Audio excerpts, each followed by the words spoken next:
Alright, now lose it. Go crazy.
Hello and welcome out to this week's episode of the Gamers Council. I'm your host, WebDave, along with my magnanimous and amazing co-host, Hargeet Chani. Hargeet, what's up, buddy?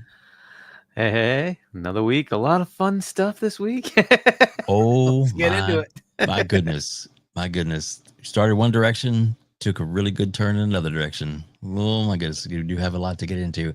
But we do have some special guests tonight. Let's start off with, of course, ladies first. Right in the middle, we have the lovely ZINA. ZINA, how you doing tonight, darling? Good. How is everybody else doing? Doing good, doing good. So glad that you're here and joined us tonight. This is going to be fun. Like I said, I like to to get people from the community on as well.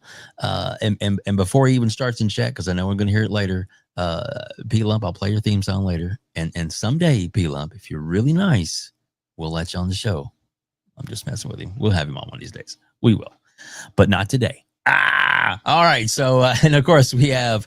Oh man, one of the nicest guys I got to meet, and generous beyond belief. Corkenstein, Corkmaster Jam. Cork, what's up, buddy? Hey, brother. Thanks for having me on, ZINA. Good to podcast with you, Hargeet. Always a pleasure.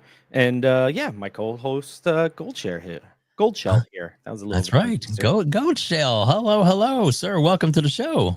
Thank you for having me. I'm really excited. ZINA, Cork, Hargeet. WebDave, let's go. All right. Let's go tonight.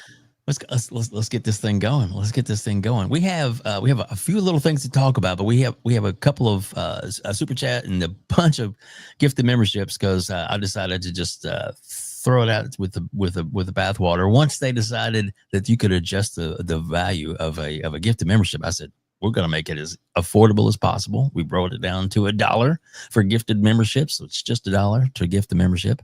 And of course, you get access to all the cool emojis. And there's a lot. And we keep rotating them around, as it were.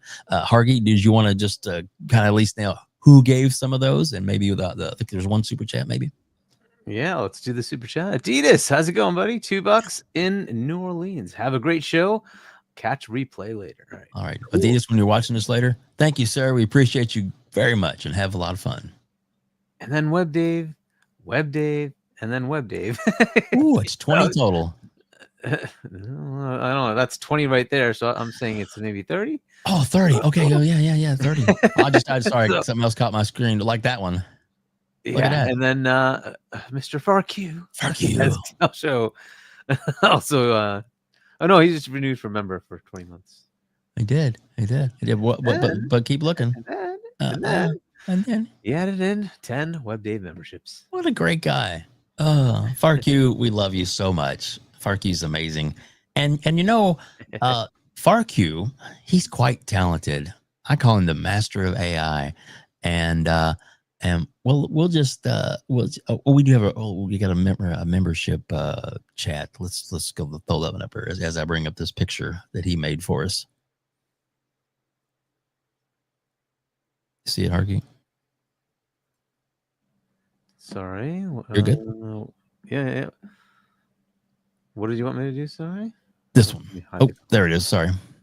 Okay. Member for 16 months. Shout out to the panel. Hashtag Xbox better. Hashtag Chief needs to retire. Hashtag no CE. Okay, but Chief does not need to retire. Anyway. Sorry. That's all good. That's all good. And it happens. Let me guess, Zena, you hit the wrong button. How did you know? I've done it before too. I exactly know exactly what you did. So don't you? And I'm the host of the show. I've done it before too. I brought myself out. If it happens again, no big deal. Just jump right back in. Sounds good.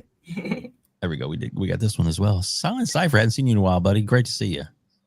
Yeah, Silent Cyber, $5. What up, fam? Looking forward to the show. I'm lurking in the shadows while catching up on house chores. Have a great evening and thanks in advance. All right, have fun, man. Thank you, buddy. Appreciate you. And you need to come back on the show again sometime too. There, Silent Cypher. We need to dust off them vocals and get you going again. And love have you on again. Just saying. Just throwing that out there. All right. So the wonderful Mr. Farq. Just kidding. He I told him, I said, look, we got ZINA on tonight. I said, what are we going to do? What can we do? And he said, send me a picture.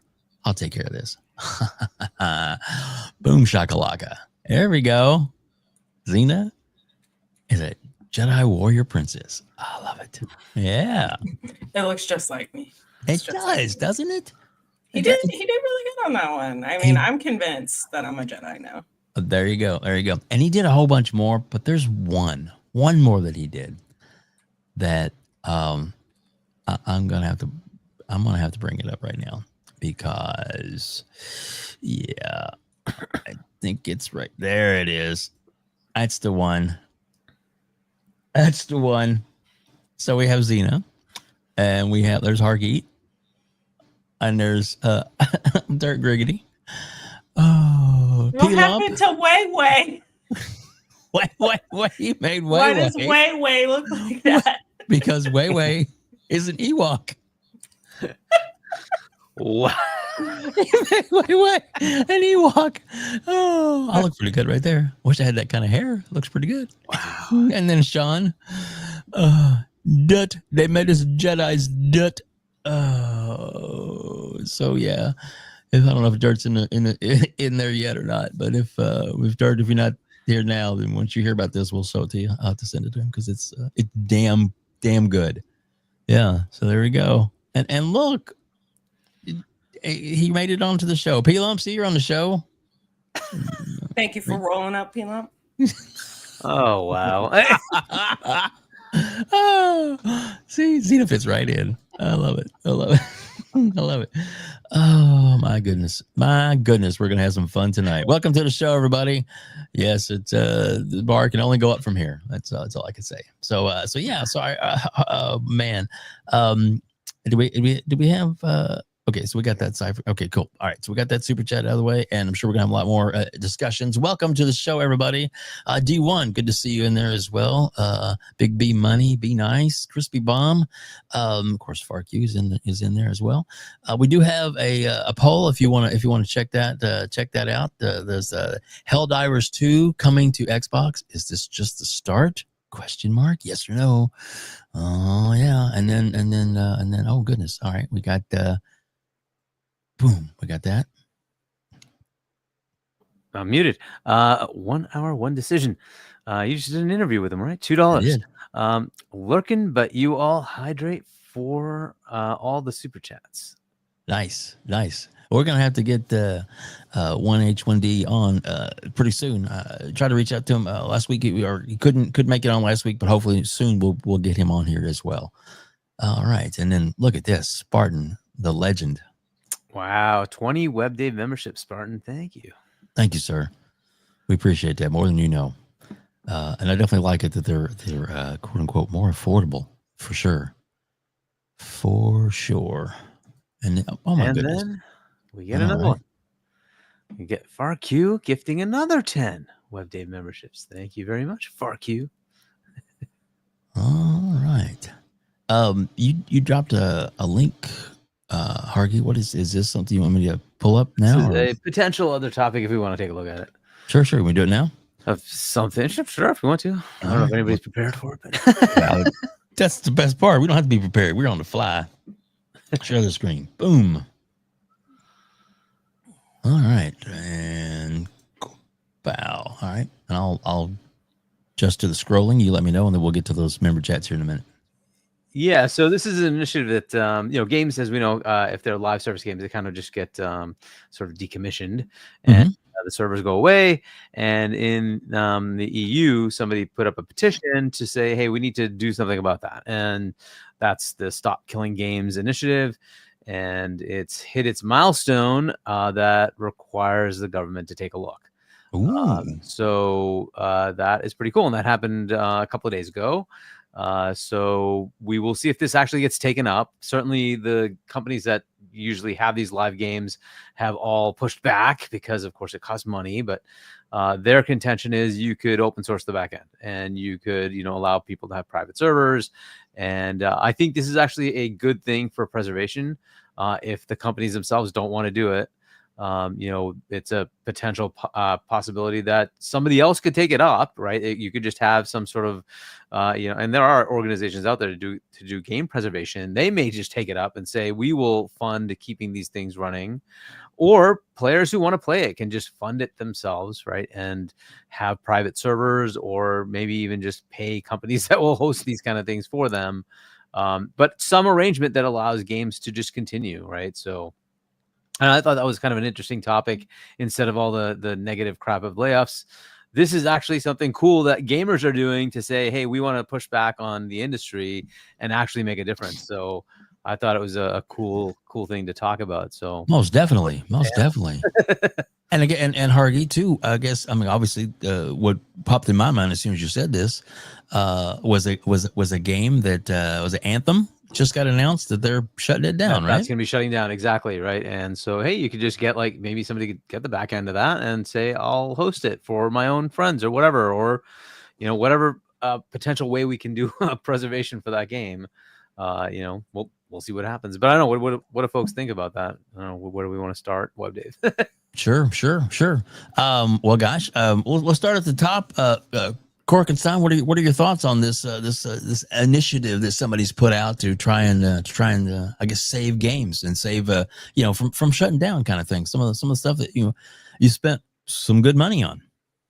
No, I think it's good. I think it's definitely a great thing. Especially if they had like I said, private servers. I mean, we all know it costs a ton of money to keep this stuff up running. And, when your player base is maybe 100, 200 people, at that point, what's the return on it?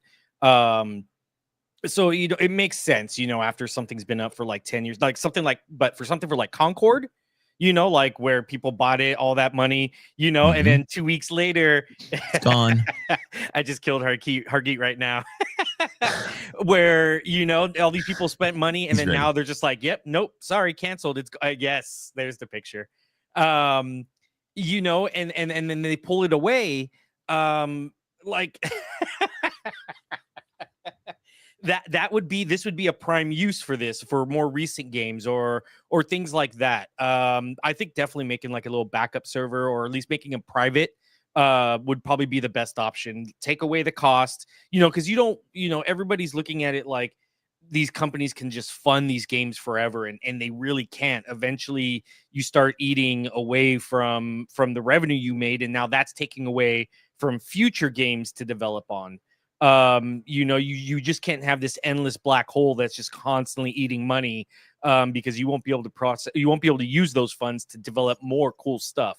So I think the best option is putting something like this into place and then letting them have private servers, peer-to-peer kind of thing. I mean, yeah, that opens it up for hacking potentially and things like that, but at least let people keep the game going themselves if that's too much of an issue, Yeah, I agree. ZINA, do you have any thoughts on this about maybe saving one of your games that you've played before that's now gone, or has this affected you in any way, or do you think it's a good thing? I haven't really had a game where it's necessarily affected me, but I mean, I do see how it could be very annoying where if it was a game you still wanted to play and then they turned it off. I think it's definitely a good thing. I mean, especially if people are going to fund it, then obviously there's at least some interest still in the game.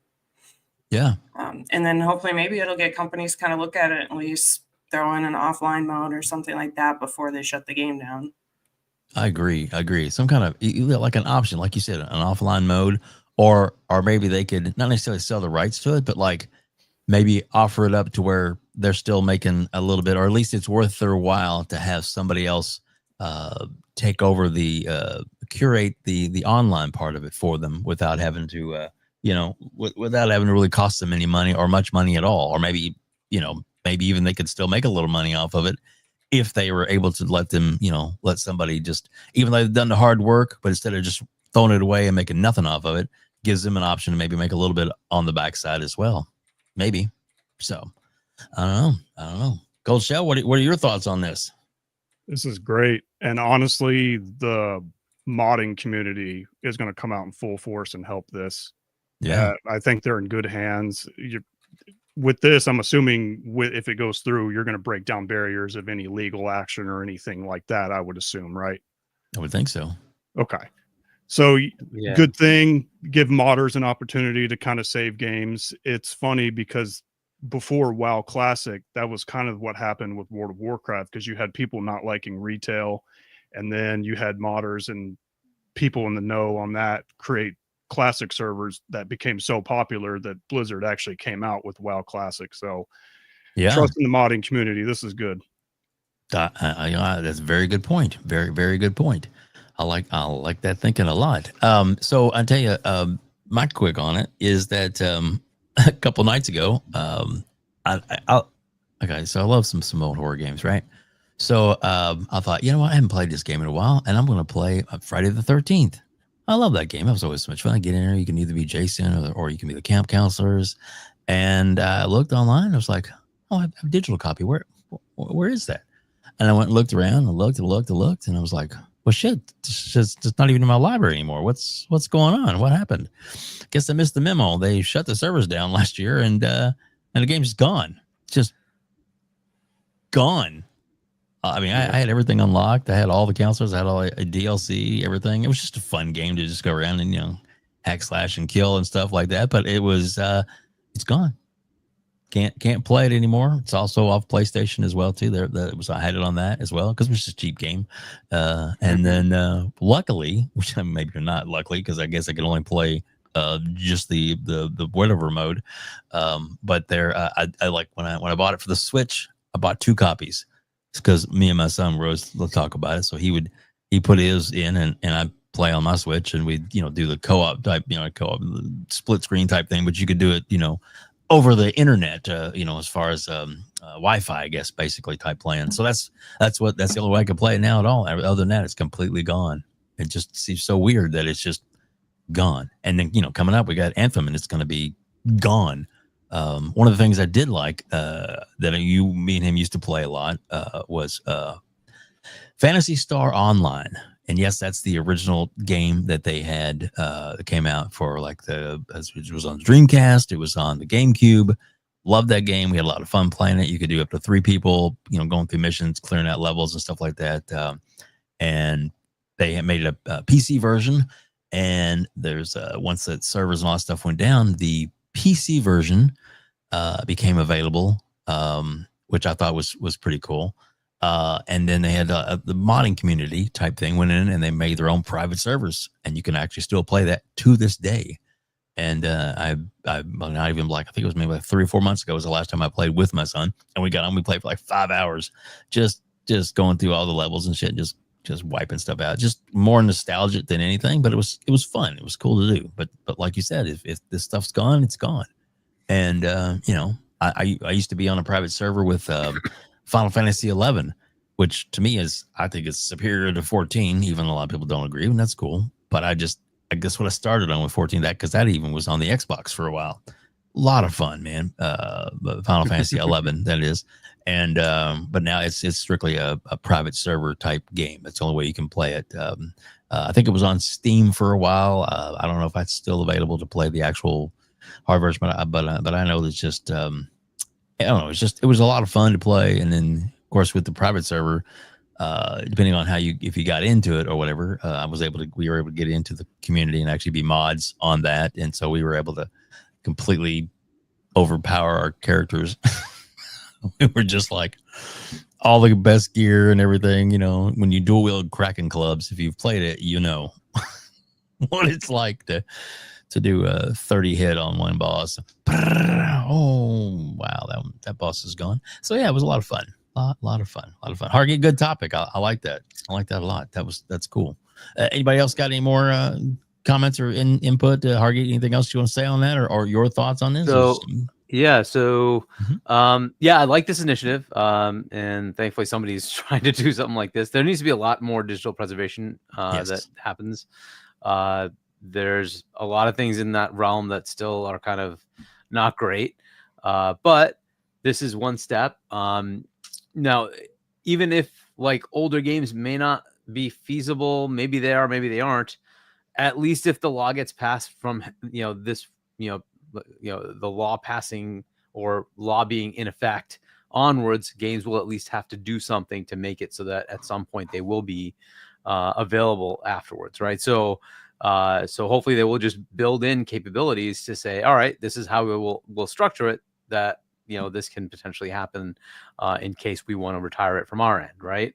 Mm-hmm. So this is how things change, right? So whether it helps for current games or not, at least it's a step in the right direction for future games, so that if the next game 3 years, 5 years, whatever that comes out, and then 5-10 years later they're like, oh, we're done with this, if you want to continue playing it, they will at least have an option, right, to do something with it.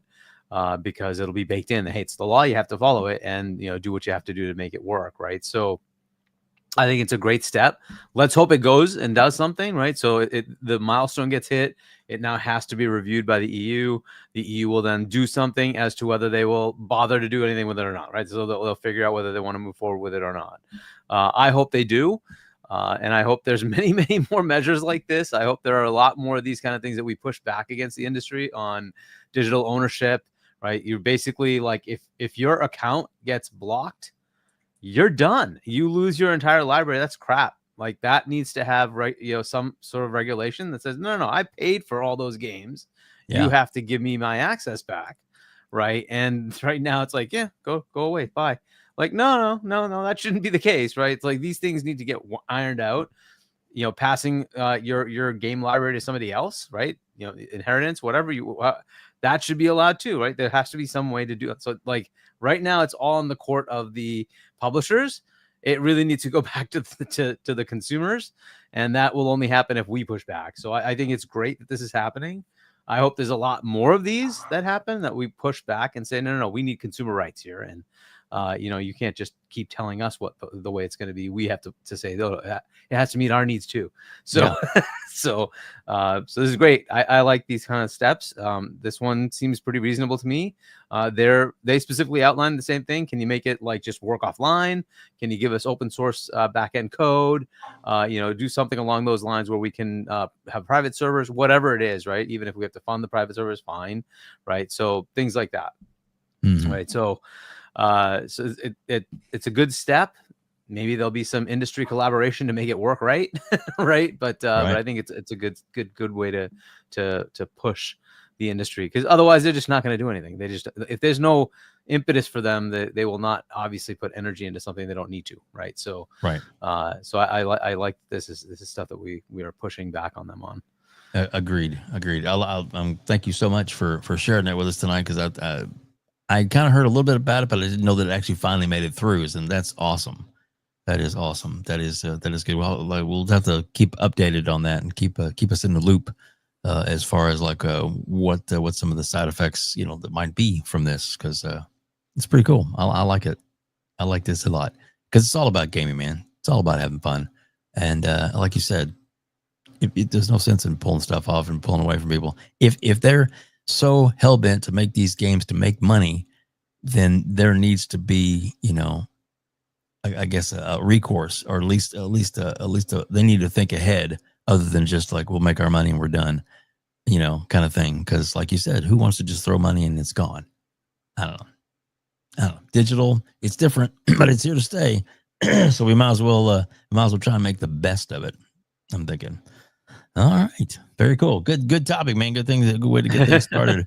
Welcome out to the over 250 people that are here watching us now on X and on YouTube, and one person watching us on Twitch. Yay. It's always that one. And look, Ray's in the chat now. Ray. Is that the real Ray?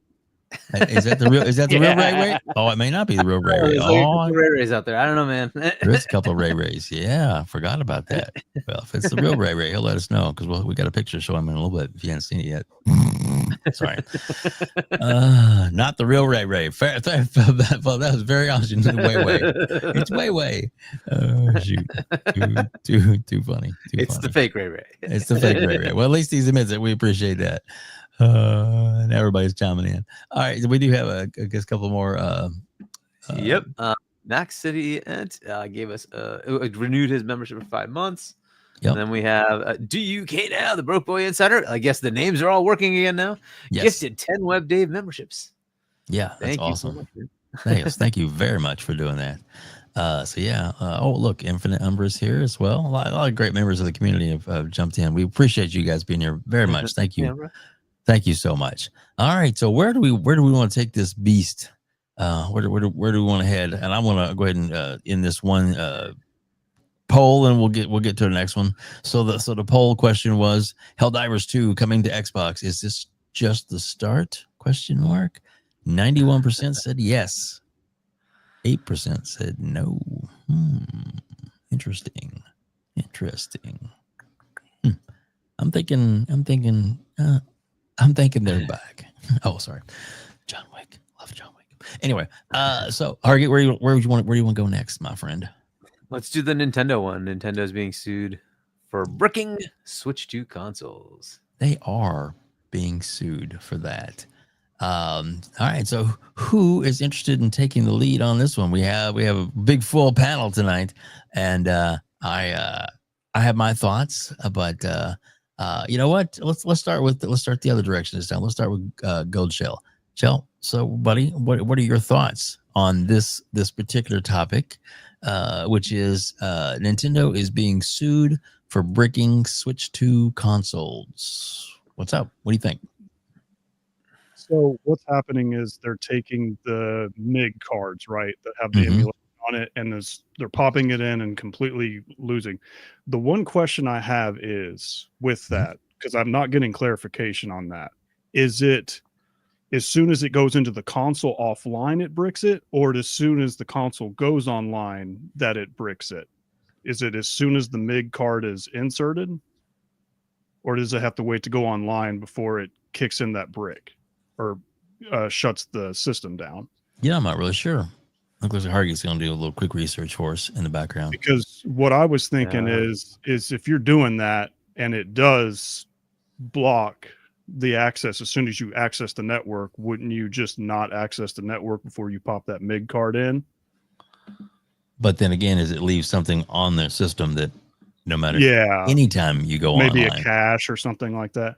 Either way, completely bricking a console for something like that's a little bit drastic. I could understand if they did like a 24-hour hey, don't do that again access, but completely shutting down a console to internet access, that's Nintendo ninjas for you. And anyone, you know, I've been with I've had a Nintendo, I've had pretty much every one of them except the Wii U. I'm still trying to find the Switch 2 now because I do want to trade in my Switch. But Nintendo's always had this thing where they're very protective of their IP and they're going to go after you hard. So it's bad, but it's to be expected from Nintendo. Yeah. I guess I see your point there. They kind of like, you know, it seems like it's their way of doing things. Again, well, not to justify it at all, but I think they felt like they got kind of bit pretty hard on the last system. I used to have one of the original Switches, you know, the day one Switch, which I think Hargeet did and a few other of us have. And I didn't know about it until later. Of course, my son, he's a Hackmaster Jam. Anyway, so he would tell me to, he said, "Oh, Dad, you're going to love this. You just take a paper clip." I'm like, "What?" And you can unload or upload all this stuff and play it. I was like, "What?" He did it. And I was like, "Holy crap." With a freaking paper clip, he was able to access and put on there and play all this stuff. This was way before even that little device came out, the backup thing. And I was like, that's insane that you can do that. I mean, absolutely crazy that kind of thing. Obviously, and then of course they put new models out and try to fix that and try and hack around it. So I get it. I mean, they don't want to give everything away, but still, man, I don't know. It seems like such a shady thing. I don't know. Zina, do you have a Switch 2? Either one of them? I have a Switch. Nice. I don't even know the last time I touched it. It collects dust, so I haven't really thought about getting the Switch 2. Pause. But Sorry. But I mean, it doesn't surprise me for Nintendo. This is like the least surprising thing ever that they're bricking consoles for that. I mean, if it were Xbox, we all know what the reaction would have been instead. But almost nobody's talking about this. So, it's to be expected from Nintendo. They're like that. They're scummy. Very, very, very good. Very, very good call. And like I said, it does not very consumer friendly as you would think. Cork, what are your thoughts on this? Yeah, like everybody said it. This it's Nintendo. I mean, they're so just protective of everything they do. And it's shocking because it's completely opposite of kind of how they started and what they do of like innovation. Where does it stop? Somebody now maybe has like this really cool third party accessory they want to use, and now they're plugging it in, and all of a sudden, your thing gets bricked. People aren't going to take the risk to create really cool stuff for your console if they're worried about having their consoles bricked or you're not recognizing things like that. It stifles, I think, innovation in a sense.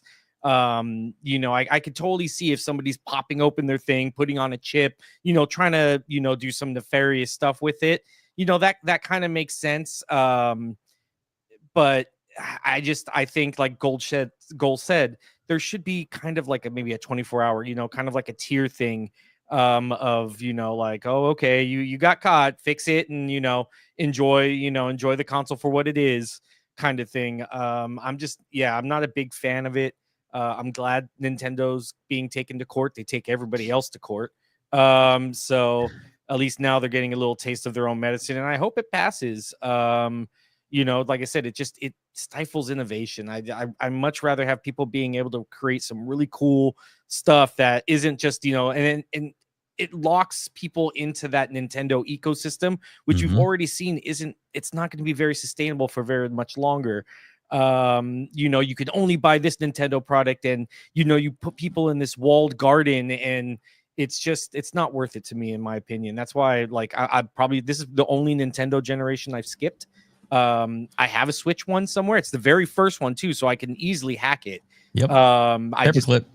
Yep. I just have to find it. Like I said, it's collecting dust with ZINA somewhere. I used to take with me everywhere I went for when I used to travel a lot for work. Nintendo's already bricked your Switch 2. Yeah. Yeah. It's just like, yeah, I don't know. I'm not too sold on this generation of Nintendo. I tried to get a Switch 2, but mostly just to give it to a friend, like, oh, you want to get it day one? I'll try and get it for you. I was in Kay Asante's Discord, and we were all trying to get Switches, and the websites were crashing. So it's like, screw it. I'll try and help them out and try and get one for one of these guys. They'll just pay me the retail with tax, whatever it is. I'm not going to upsell it or anything. But, it's just, it's so just consumer. And that's always been Nintendo. Yeah. Hargeet, your thoughts? Nintendo getting their own freaking medicine. Look, this is exactly what I was talking about with your account. Like, they block your account.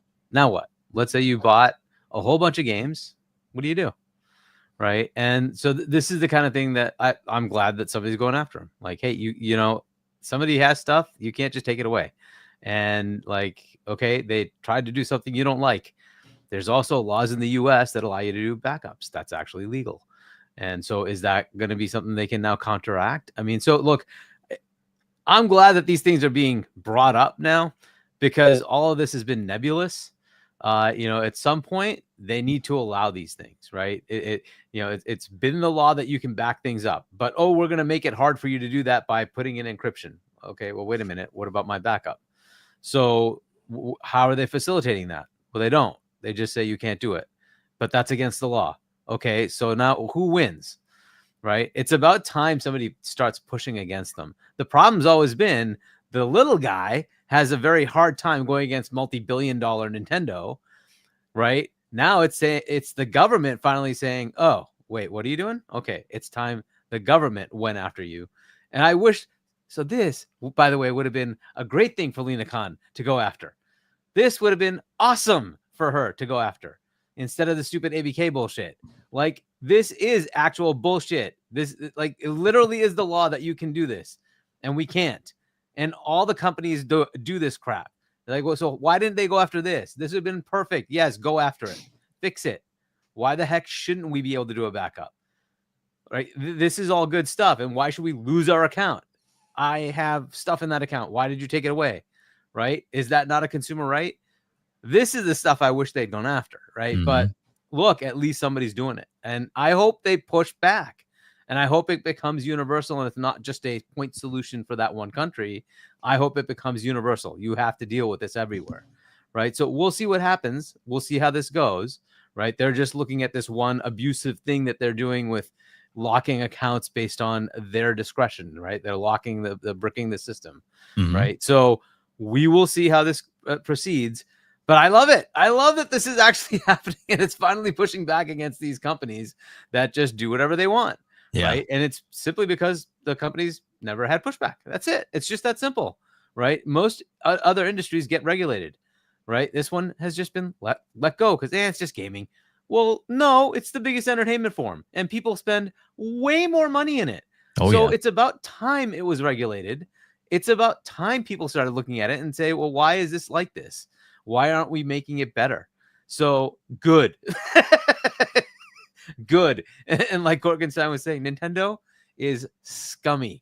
They are not consumer friendly. They just always do these kind of stupid things. Like, all you've been saying this, but that basically is it. Nintendo does everything to be consumer unfriendly. Well, okay. Well, you reap what you sow.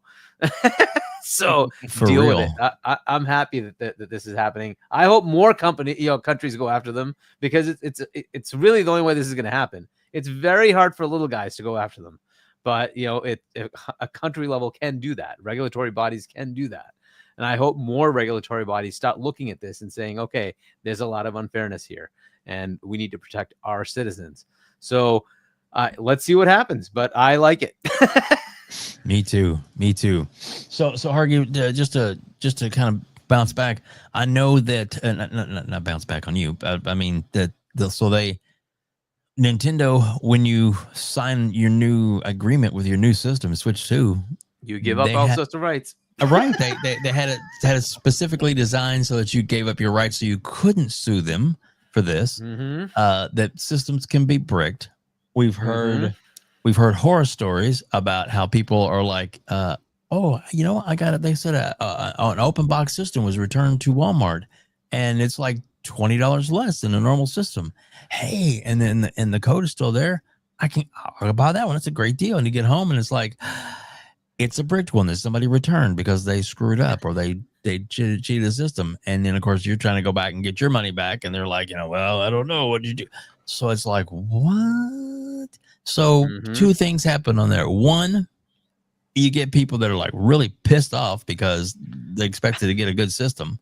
And then the other is what I guess some other people have speculated. I think even Jez Gordon maybe even said this, that he thinks that one of the things that Nintendo is doing with this is they're trying to implant it in the people's heads that you don't need the secondary market. No. You need to buy a brand new one. Used ones aren't the way to go. This is the only way to get a really good quality Nintendo product is to buy brand new, because it'll be safe and it'll be good and it's you'll have a warranty and all that kind of good stuff. Don't buy used.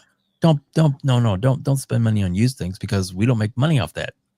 Yeah, exactly. And that all needs to go, right? Look, we'll see where this ends up, right? There's several things going on, but yeah, I think this is good, and this should be many more of these against all the companies to make sure that we have rights to our stuff. So we'll see how it goes. I was gonna say Nintendo wouldn't have to worry about emulation if they put their shit on PC, but I'm just saying, maybe wouldn't that be awesome? How about you just make money off of it versus trying to spend the millions and fighting it in court and suing everybody? That's just a thought. Wouldn't that be awesome? Yeah, I would love that. Right? Even all they really need to do is take their freaking service they already have and just let me use it on PC. They don't even have to go beyond that. They have a service that I can use play their old games on my Switch, right? Or I could just play those games on PC. There's no reason that can't work. It can. They just don't do it. Heck, it could run in a freaking browser. It doesn't matter, right?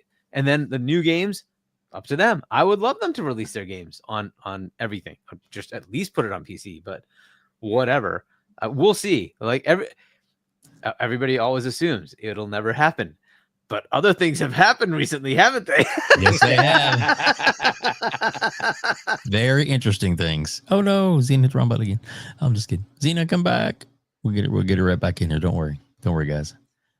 Since Zina popped and good points to everybody that commented on that. But Silent Cypher, another 20 WebDave memberships. Thank you, Silent Cypher, for gifting 20 WebDave memberships. Yes, thank you so much. There she is. Bad, sorry. No, it happens. Trust me, and it probably won't be the last time. So I'm just gonna let you know it does happen because those buttons, the way they're right there together, especially when you're trying to do like the mute and stuff on screen. It's easy to just hit the boop and you're gone. You're not the only one, darling. Trust me. It happens. And then Spartan gifts another 20 WebDave memberships. Thanks. Thank you so much, guys. Thank you so much for doing that. And one of the things cool about giving the memberships now, like YouTube gave us the opportunity to adjust the prices on it because it used to be $5, and I kind of hated that. I thought, I feel bad. I mean, I was grateful that somebody would gift memberships, but I thought, oh man, that's a lot of money. And I mean, obviously, it's nice to make some money. We put it back into the channel and do things like, going to LA and meet everybody else. It's really cool. That kind of stuff happened because of that. Able to get T-shirts and designs and stuff up, that kind of stuff because of memberships and things like that. So we greatly appreciate it, growing our audience, which we want to do. But that's not the goal. Isn't to this isn't my job. It's my hobby. And I love it. And all of us here, because I think we all have the bug and love talking about games and being in gaming and playing games. That's key too, because some people talk about games and don't play them. Fanboys, Tony Bots. I'm sorry, what? Oh, anyway. But with that said, I'll let you go ahead. We get another one. Max City gave us an additional 5 WebDave memberships. Thank you, sir. Appreciate that. Thank you. Appreciate that. And if you want to buy a membership for yourself, you didn't get one, they're just $1, and it gets you access to 25 emojis right now. And after today, it looks like I'll be able to add 2 or 3 more. So there you go. So please hit the like button also as well. Or you know what? Dirt says it better than I do. If you like this video, please hit the like button. Oh yeah. There we go. And I know Dayreezy's it was in the chat earlier too. Yeah, a little Shaun for you. Oh, goodness. Our friends, we love them. They are amazing. Who Dirt Griggity? Whatever. Dirt Griggity. He's amazing, is what Shaun would say. There we go. So yeah, but man, what a good that. I'm ready to get into this next topic. In fact, I got a little clip. Oh, Zina, come back to us, Zina. We love you, Zina. Hopefully it'll scare her off. Hargeet, I told you I'd scare her off. I'm just kidding. No, I'm just kidding. Yeah. So, and if you guys got a question, you could throw it in the chat or super chat. Either way, we'll try and get to it. We'll definitely go be here for a little bit and do some talking and gaming tonight. And then we did some more topics coming up.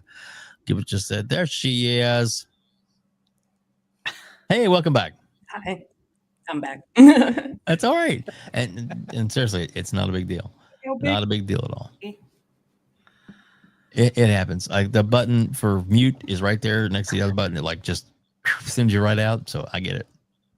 Trust me. We're glad you're here and we're glad you're back. And if it happens again, don't worry about it. Just come on back in. We'll make it happen. Let's see. I think you hit Control D too. That mutes the mic. I think that's the keyboard command for it. Oh, okay. Yeah, I Control figured yards. that out then.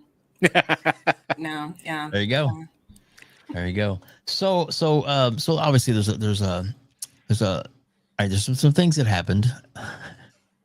And then everybody was sad on one day, and then the next morning it was like Moses stepped out and parted the Red Sea, and good stuff started happening for Xbox people again.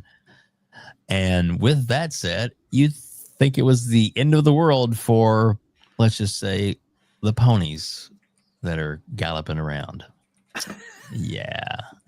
Let's get these real quick. So Ray Ray, the real Ray Ray, I guess, $2. The fake Ray Ray must go. There you go. And then we get Faded Blaze, $2. I mentioned the Stop Killing Games campaign, over 1 million. We already did. That was the first topic. Yeah, that was actually first topic. So if you get a chance to check that out, we covered that, which is fantastic. We spent just a little bit of time on that. So yeah, watch the replay later or start the show over, whatever you want to do. But we did definitely cover that for the first 30 something minutes of the show. So kudos. It's a good topic, and I'm glad Hargeet brought it up to us because it really wasn't on the agenda yet. So that's why I love it. We can kind of go on the fly, as it were. So there was, like, I guess a lot of people started talking about the changes that happened, the mindset, what does this really mean? And other people were totally into that. This is never going to happen, never going to happen, never going to happen. And well, Gaz went live the other day, and he put up a little clip, but he posted up here, and I'm gonna play because it's wonderful. That's the best way to put it. It's a wonderful little how long is it? Oh, it's like a minute and a half, but it's a good minute and a half. Let me bring it up and we'll play it, and you guys can tell me what you all think about this. First, we have Ray Ray versus Ray Ray. Well, that's a short fight.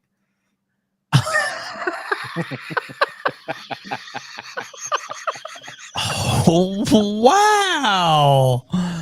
Oh. Ray, are you're still in the chat, right? The real Ray. Did you see the picture? Way.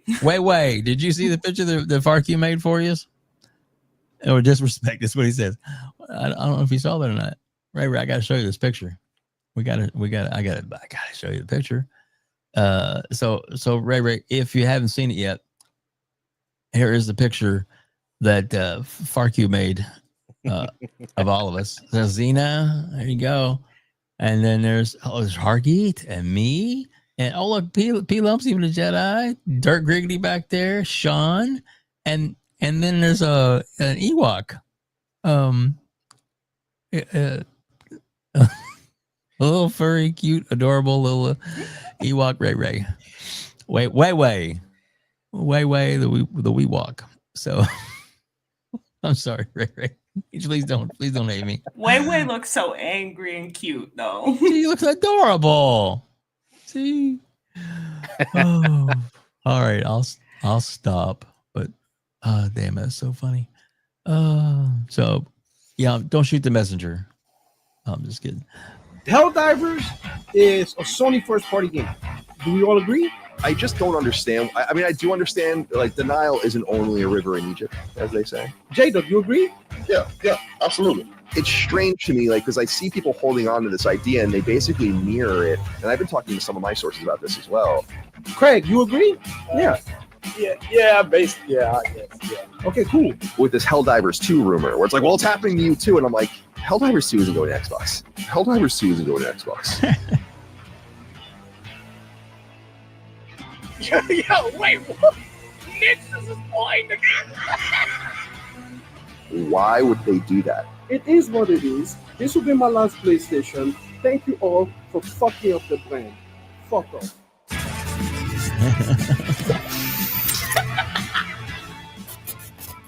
Way to go, Gaz. That was very entertaining. Emotional damage. Exactly. Exactly. Oh my goodness. My. Well. Hargit, I'm gonna start with you on this one. Your thoughts on what took place, how we took such a quick turnaround, and then all of a sudden it's like, what? Your thoughts? Well, look, the Jim Ryan era is officially over, and but it continues to haunt them as far as their game library, because those are the games they're still making and canceling.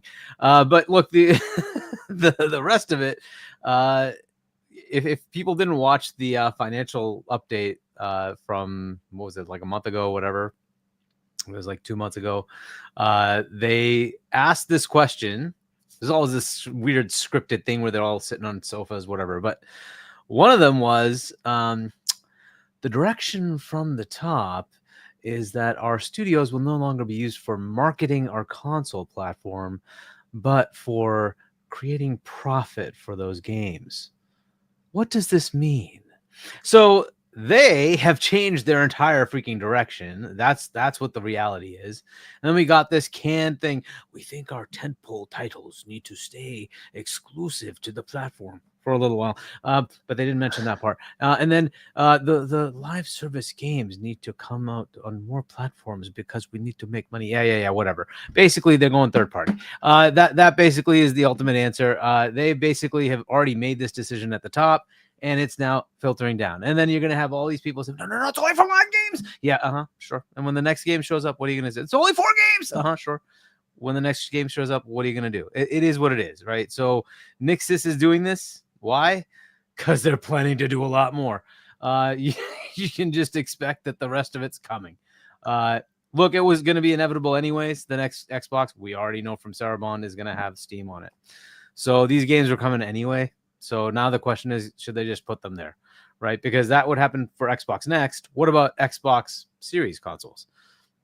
Might as well take advantage of those. They're already out there, right? So it's coming, guys. Like this thing is over. It, like, whatever. The whole exclusivity thing, it's done. So for those who want to think that this is never going to happen, was this supposed to happen? Did you expect this? But it's here. Surprise. It didn't happen in 2 weeks. It didn't happen in a month. They've been working on this for a while. Yep. So this is just the way it is. Like, you have to accept that, like, they've all given up on this. The idea that, you know, your console is the only place. When they moved the freaking studios outside of PlayStation and said, we're making PlayStation Studios a separate thing. Yeah. What do you expect was going to happen? They're looking to make money. Look, their entire direction is condo. It's about emotion. It's about their IP. It's not about freaking consumer electronics. The only thing they focus on in consumer electronics was their cameras. They don't even care about the TV business. They don't care about the console business. They're done with that. It works. It's great. Let's make money. They expect less revenue next year. They're trying to make money off of the IP they have, which is the games. And so they're going to take whatever advantage they can from whatever platform they can. You know, the games lose, you know, it's losing its current, you know, concurrent player base. So they're saying, all right, where else can we put it? Let's go get more players. And that's exactly what they're going to do. So would I be surprised if this comes up on Switch 2? No, I wouldn't be surprised if that happens too. Why not? It's more players, right? So the assumption that they're going to keep things locked, especially live games, yeah, I think that's done. As far as their single player games, I fully expect Lego Horizon is going to show up pretty soon. And then maybe Horizon, you know, the Zero Dawn shows up. And then we'll see what else shows up. I would not be surprised if other games show up. It's just the way it is. Go ahead. I was going to say, listening to Paris talk on he jumped on this Spider-Man. morning. Spider-Man was his thing. He really is big on that one, and it's makes sense. You're not really making any money off of it now, and it's there and it's done, and a couple of, you know, little changes here and there, and it's all ready to boot up and go and make more money for Sony. For them, yeah, fair enough. But the reason I say Horizon is because it seems to be the IP they use to test the waters for anything, right? So like, all right. And Herman seems to have this thing about it's his guerrilla team that whatever. So I just think they're gonna do that. I think Lego Horizon. The rumors are that's already the port for Xbox is already done. They just haven't released it. So if that's the case, then it's really just certify it and release it. Just whatever, get it done, right? So I think this is kind of a strategy. We'll see how this does. I think that's exactly what they're gonna do is say, how does Helldivers 2 sell on Xbox? If it does well, I'm sorry, you're just going to see more. And like, Porter Rock was talking there about you see his latest stuff, and he's like, yeah, just don't sit there and say that it's going to be just this game. They're going to see the money, and they're going to say, why not the next one? Why not the next one? Why not the next one? Right? Because ultimately, everybody seems to think it's about like making you happy. No, it's about parting your money from your wallet. It's always about that. They don't care about you. They care about your money. That's it. It's always going to be that, no matter which company. It's all about taking the money out of your wallet. That's it. So if they can get more money, they're going to get more money, right? Are they seeing Xbox as massive competition in the console space? Nope. Even in that financial update, they outright asked, what if Xbox isn't there as a competitor? They literally asked that question because they're expecting Xbox to not even be there as a competitor. Okay. And they're like, so what happens? They go through whatever peroration they want to, but this is the world they're in. They're like, okay, even with that, they're still putting their game on their freaking console. That's what's happening because they just want money. They don't care. They want money. And so ultimately this whole console war stuff, it's dead. It's done. It's dead. Like the exclusivity died the second Xbox came out and said Steam is going to be on our next console. It's done. What are they going to do? Block it? They're not going to block it. They're not. Everybody was talking about, they're going to block. They put the game on the freaking console directly. They don't care. They want to get money. That's it. It's over.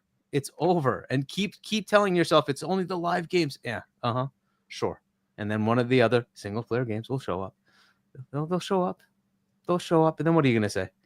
Oh, it's this other thing. It doesn't matter. It's always going to be some excuse. Ultimately, this is your 4-game moment. It's done. just let it go. Yep. It's done. Agreed. It doesn't, it's a corporation and it's about making money because they have to answer to shareholders. That's the bottom line. Like it, love it, hate it. Things change, but we're still getting gaming. We're still getting games. I heard a stat that like young people are spending 25% less on gaming this year than last. Yeah. When that happens, what happens? How do they fix that? Because that's not like 1 or 2%. That's a lot. That's a lot. You have to somehow make up for that. It's just the world they're in. Yep. Right. Yep. I don't know if we really want to talk about the layoffs or not, but like a reason for that is the market's just changed. It is what it is. And that, that's why the console prices are up for both sides. Yeah. That's why like the game prices are up because they're just trying to stay afloat. It is what it is. Yeah. And we can get into that here in a minute. We get some super chats, and then we're going to go around the horn and get everybody else's opinion real quick on that. So where were we? We are. Yes. Yep. Dave Reezy, $2. Hashtag no PS6. Hashtag run it up on the palms. King. And then. All right. Let's see. We got next one. Faded Blaze, $2. Ponies. Guys, it's just 4 games. Moment. Yep. Jericho. It literally is, right? We'll see. I mean, maybe it never changes, but I highly doubt that. Money is money. Dave Reezy, $5. PS fragrance smells like way after a long oh God.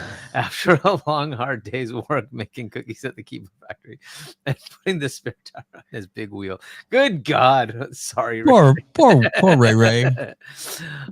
Profit $5. Exclusives will die. It will be about content going forward. Yeah, it's a platform war if you want to call it that, but yeah, it's just basically selling software. Exactly. That's really what's going to make money. Exactly. Oh shit! Here we go again. Oh yeah. All right. We'll go ladies first this time. ZINA, your thoughts on this flip out? All of a sudden, here we go. We got Helldivers coming. I mean, wow. I mean, is that something you're going to be jumping into? Are we going to be able to all of us team up and have a good time with that game? Are you going to be in there? You're going to become a I guess one of the what they're not called Spartans. What the hell are the characters even called in this game? I don't even know. I'm not even sure. Not sure. ZINA, what are your thoughts? You ready for this? Either, but yeah, I mean, I'm ready. I'll probably jump into it now. I hadn't before. I played the first one and thought it was pretty good, but didn't jump into the second one right away. So maybe now is a good time.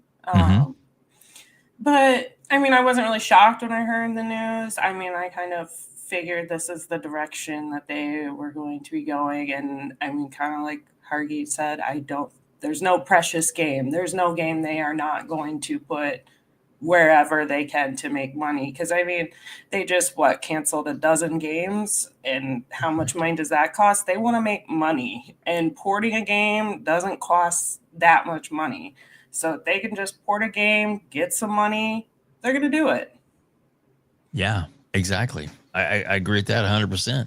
Is there a game that let's say PlayStation has that you'd be interested in playing if it came over?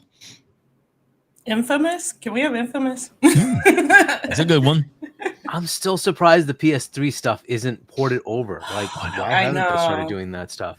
And they could make that, like, they could put those on Switch, for Pete's sake. The Switch 1 could play a lot of those games, especially the ones that weren't as taxing.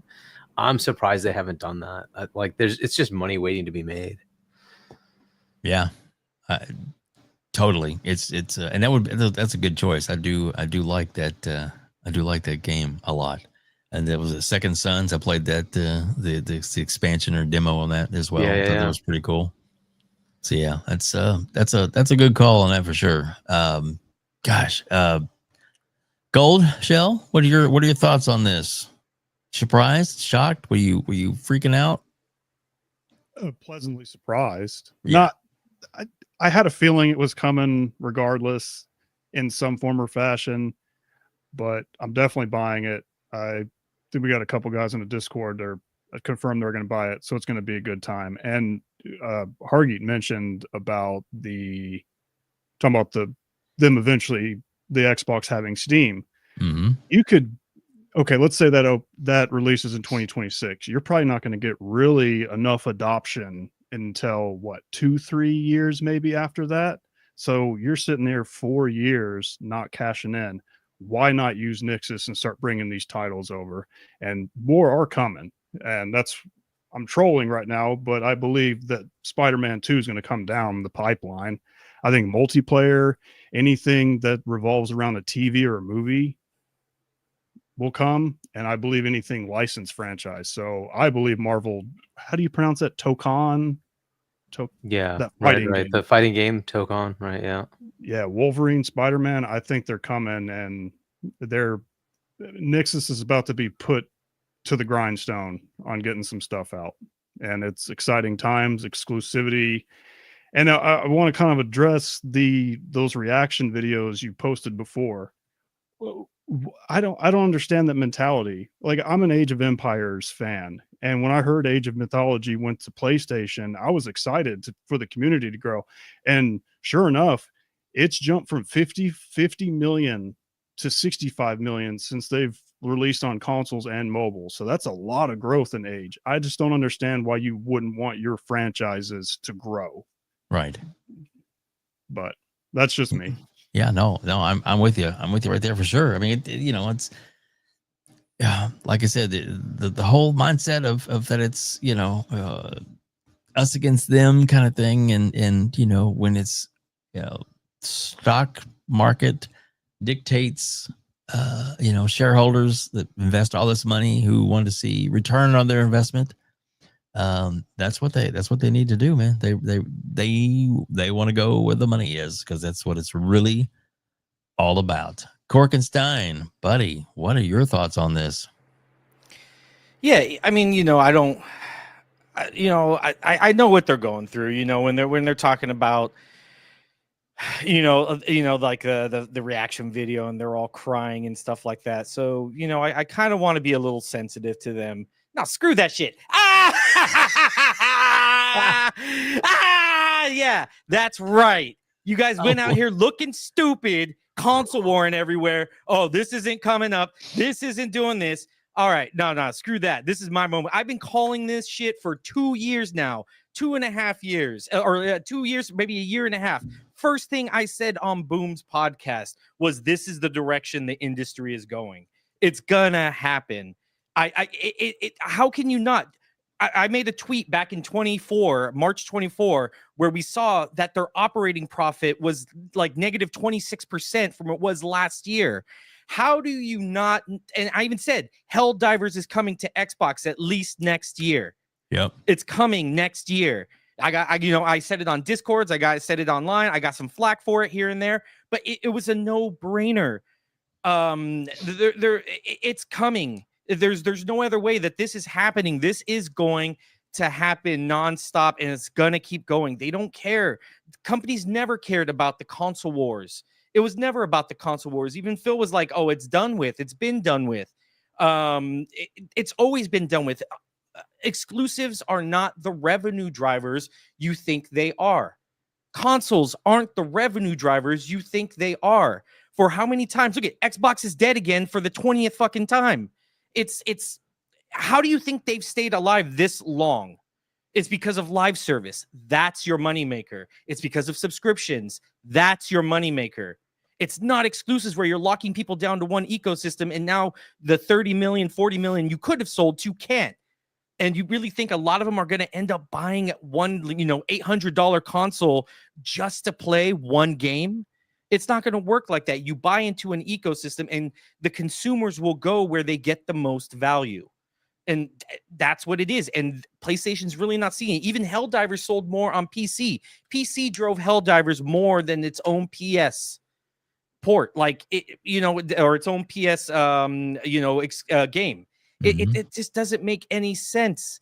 Spider-Man, 100%. You think when we saw the leak that happened 3 years ago now, 3 years ago now, we saw the low margins and the return they made from that. We saw that they weren't making that, as much they developed to, as much as they developed, what they were getting the return on was very, very low. You think Disney's going to sit back there now, seeing that Helldivers 2 is coming? They're gonna probably kind of poke PlayStation. Hey, how about the Spider-Man games? How about Wolverine? Where we branch out, we sell to millions. Everybody loves the Marvel series. They're already working on it with Blade. They're looking to branch out and make as much. Every company that's going to be signing licenses wants to hit any key demographic they can on any platform. They don't care about plastic boxes. Like Hargeet was saying, it's money. That's all they've always cared about. And that's what will always drive everywhere in this direction that's going. Lego Horizons is done. It's coming. That's going to happen. Legos is a massive, massive corporation that sells worldwide. You think they're just going to keep those, that title just to PlayStation? No, they're going to push PlayStation. Hey, we got kids that have Xboxes, that have Nintendos, or it's already on the Switch, but it's just going to happen. And I don't know why people are fighting this. And it's smart. I'm going to give PlayStation their props right now because it's smart. They realize they can't stop Steam. They're not going to stop Xbox and Steam coming over. People are going to play these games. So why fight it when you can make money off of it? And that's what they're doing right here. And they're going to continue to do that. Agreed. It's definitely it's a big wake up call. There's a lot of backlash. There's even a couple of ponies that were so upset that they completely suspended their accounts for I can't think of their names, but I know they were already getting out of the podcasting thing, or at least their show and stuff. They're wrapping it up at the end of the year because they don't feel like they were getting respected from Sony because here you go. Places like Colt Eastwood, which I love Colt, but and he's not a quote unquote Sony fanboy, as it were, and he was getting free systems. Same with Paris. Paris was getting systems from them and stuff, and games and stuff because he's a gamer, and they sent him that because they know he's an influencer and stuff, and they felt like since they were brand loyal and pushing just nothing but Sony products that they should have got that kind of stuff, and they weren't. And so they were basically bitter about it. And then this latest thing was apparently the straw that broke the camel's back, because they both their sites were just boom, gone. Like they've suspended their own on their own. They took their campaign because they were tired of hearing them, people coming at them. And this was a guy that asked, "Where's factions?" That was his big clip. And so craziness.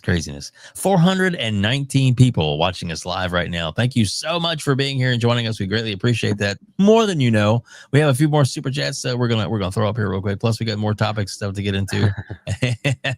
Oh, here we go. Yeah. Ray, $2. Count your days, Daviesy. Oh no! All right, and then what happened? Oh no! How terrible! That's just awful. How terrible! Oh no! Welcome, Paris. Eastside Vandal renewed their membership, and then we got Daviesy, $2. Penny Corkenstein has entered the building. I love it.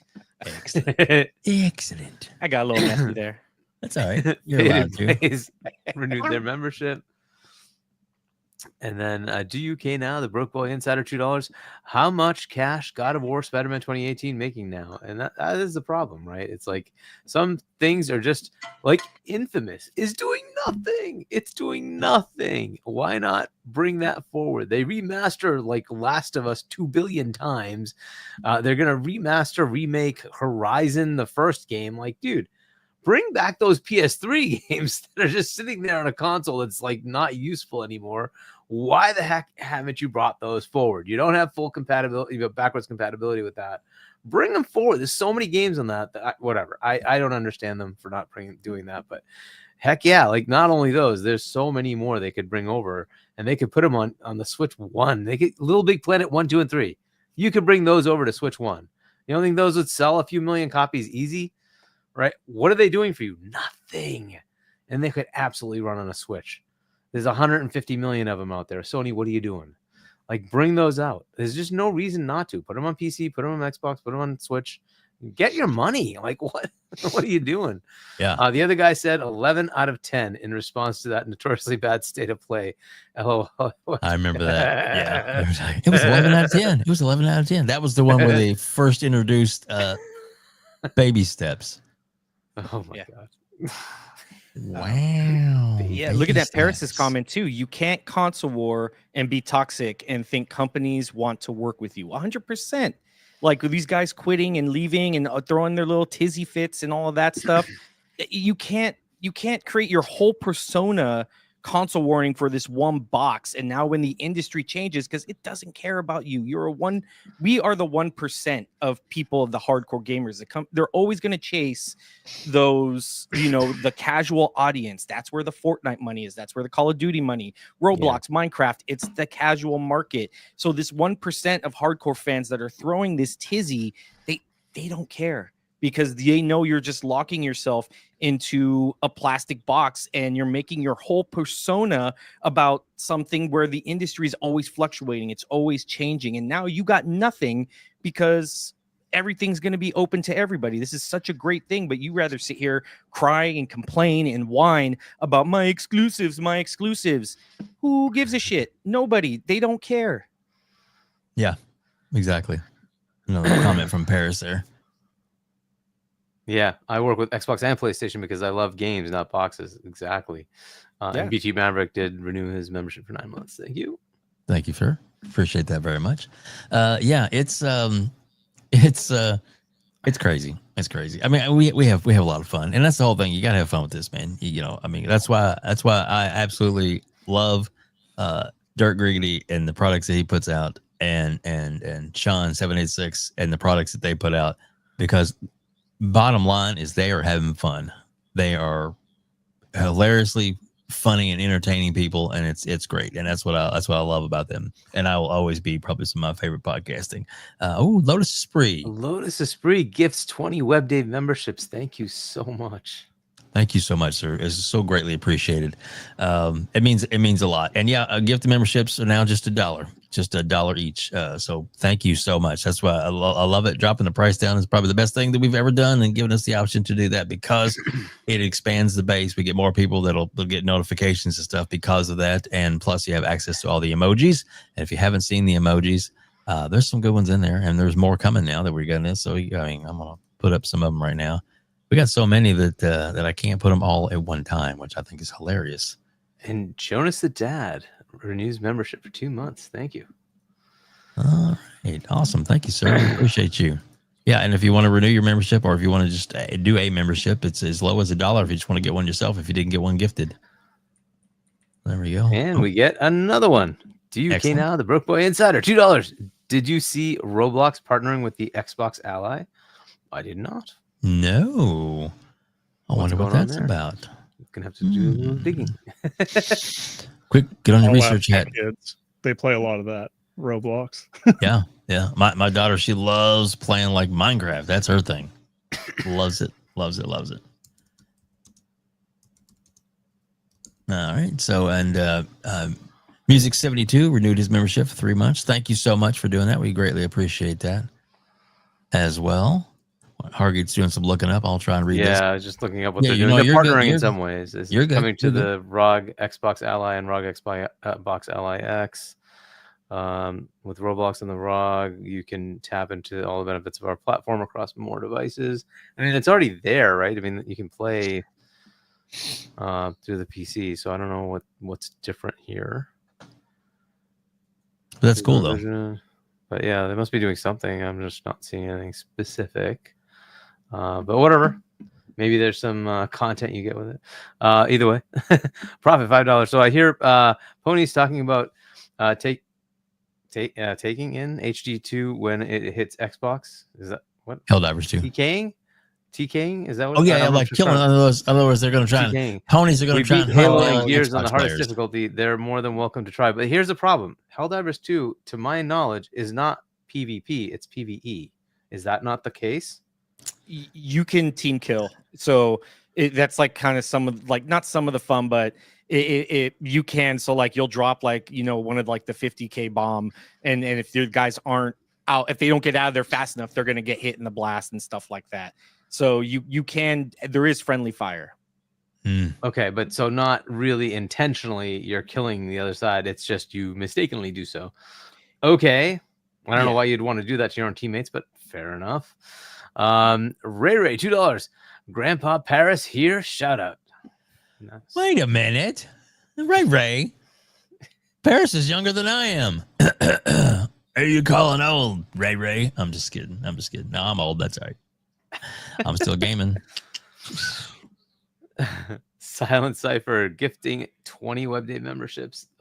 That's the second time, isn't it? It is. Thank you so much, sir. My God, your generosity. Esprit again, another 10 WebDave memberships. Gosh. Thank you so guys. much. And then, not to be outdone again, Silent Cypher another 10 WebDave memberships. Oh my God, dude! Thank you so much.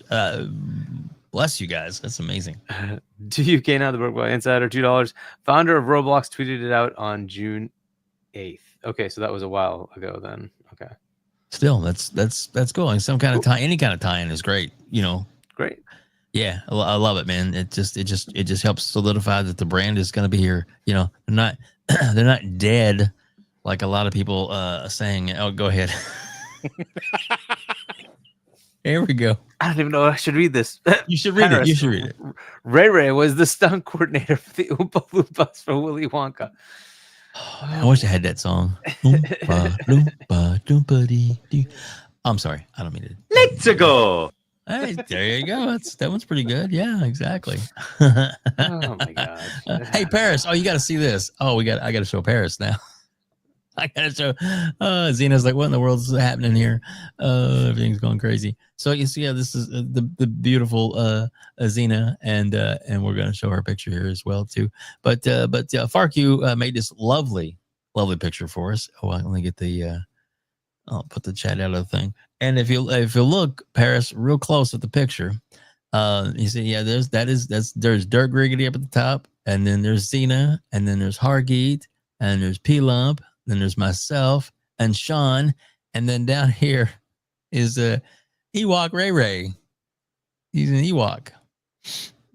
Ray, the little furry Ewok. And he looks very angry. He's an angry Ewok. He's even lost some fur on his face. He's so angry. Anyway, I just had to any excuse to show it. He's laughing. I love it. Any excuse to show it again. Oh, goodness. He's trying to bring people to Ewok Court, and it's just not working. Exactly.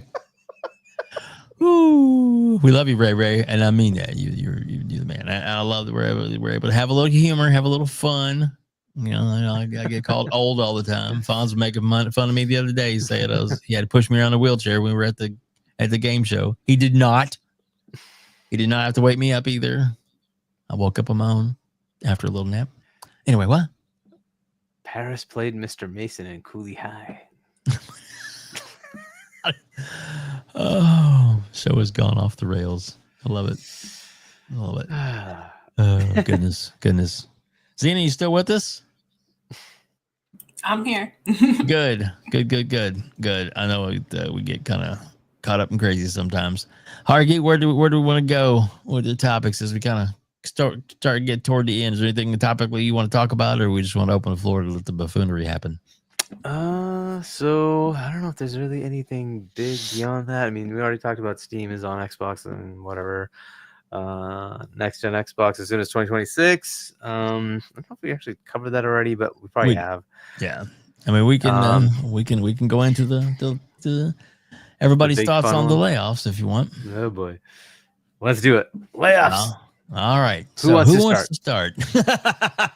Not it.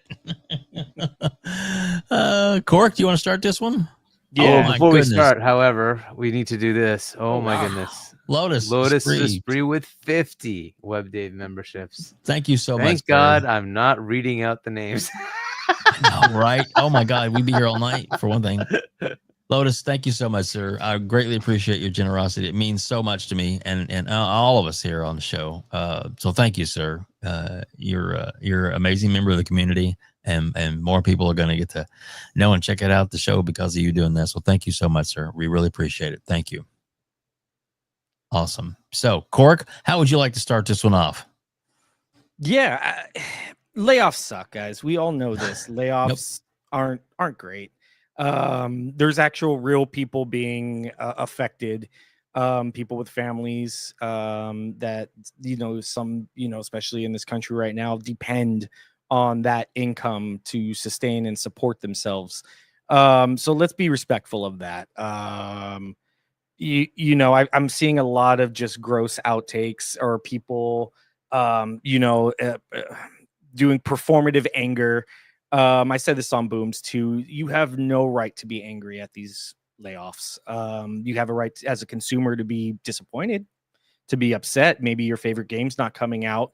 Anger, though, that's reserved for the people that actually are affected by these layoffs. So, stop with these gross, angry takes and, finger pointing, especially on shit you don't even understand. You have no idea the reasoning behind this stuff happened. I will say it's fair to be, upset about how I think Xbox handled this.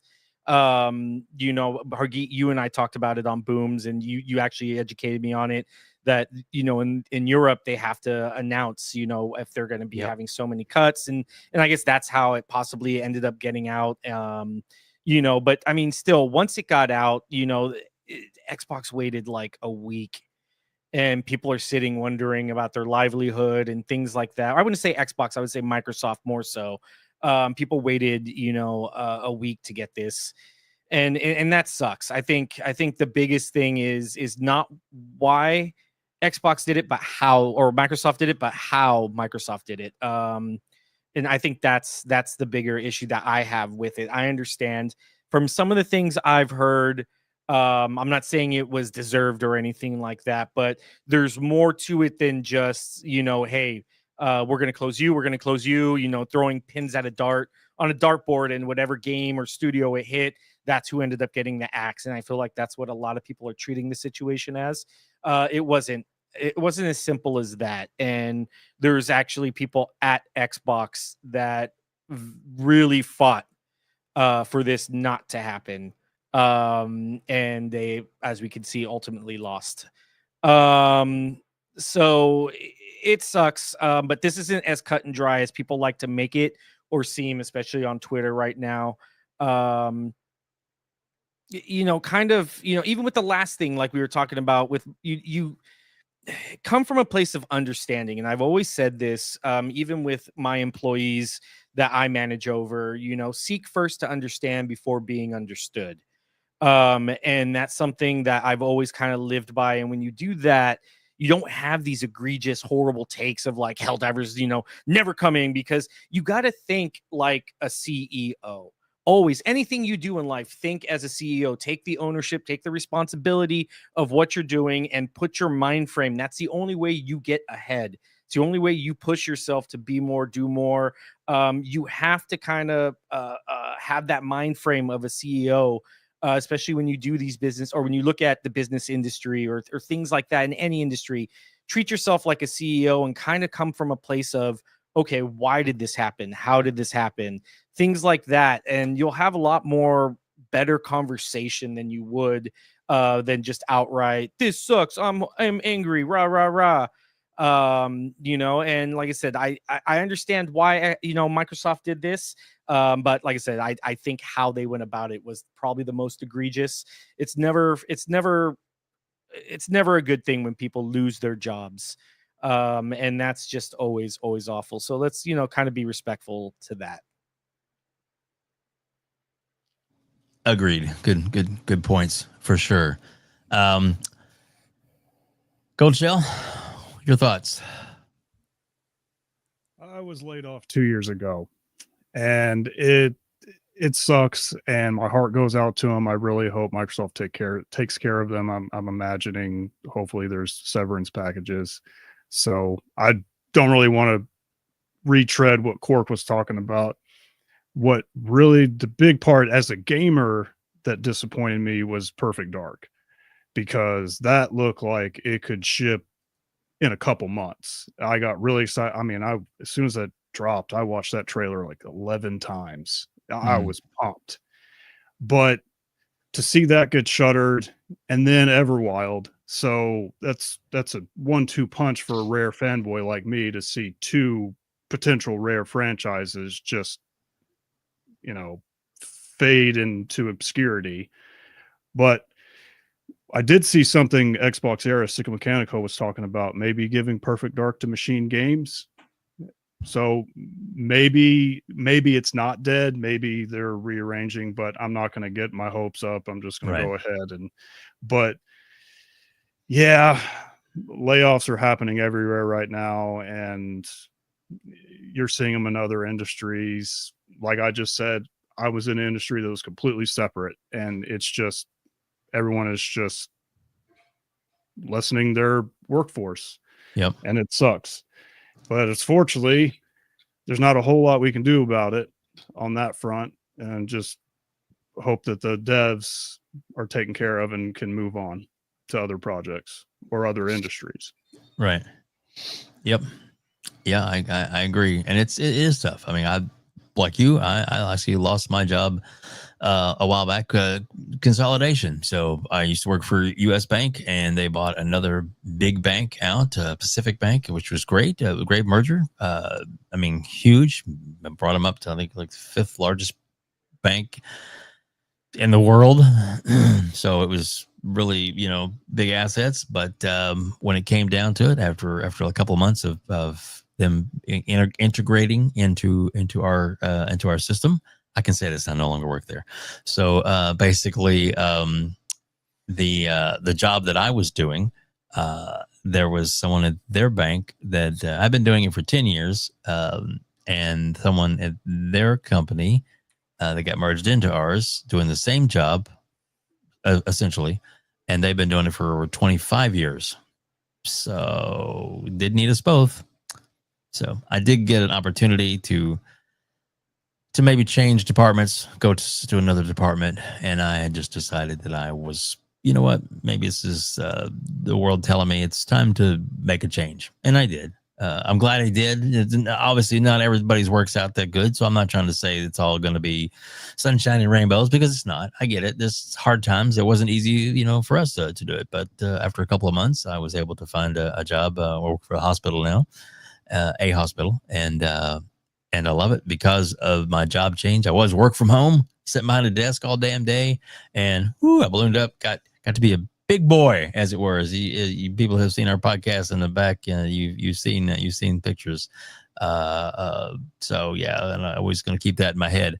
But after a year of working at the hospital and every day, looking at the app saying, you did 40,000 steps tonight. Holy shit.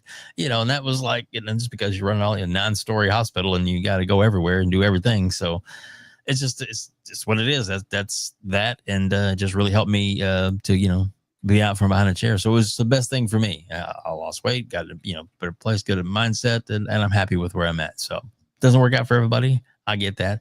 But you can't necessarily look at it as a door closing, as maybe it's an opportunity for something else going forward.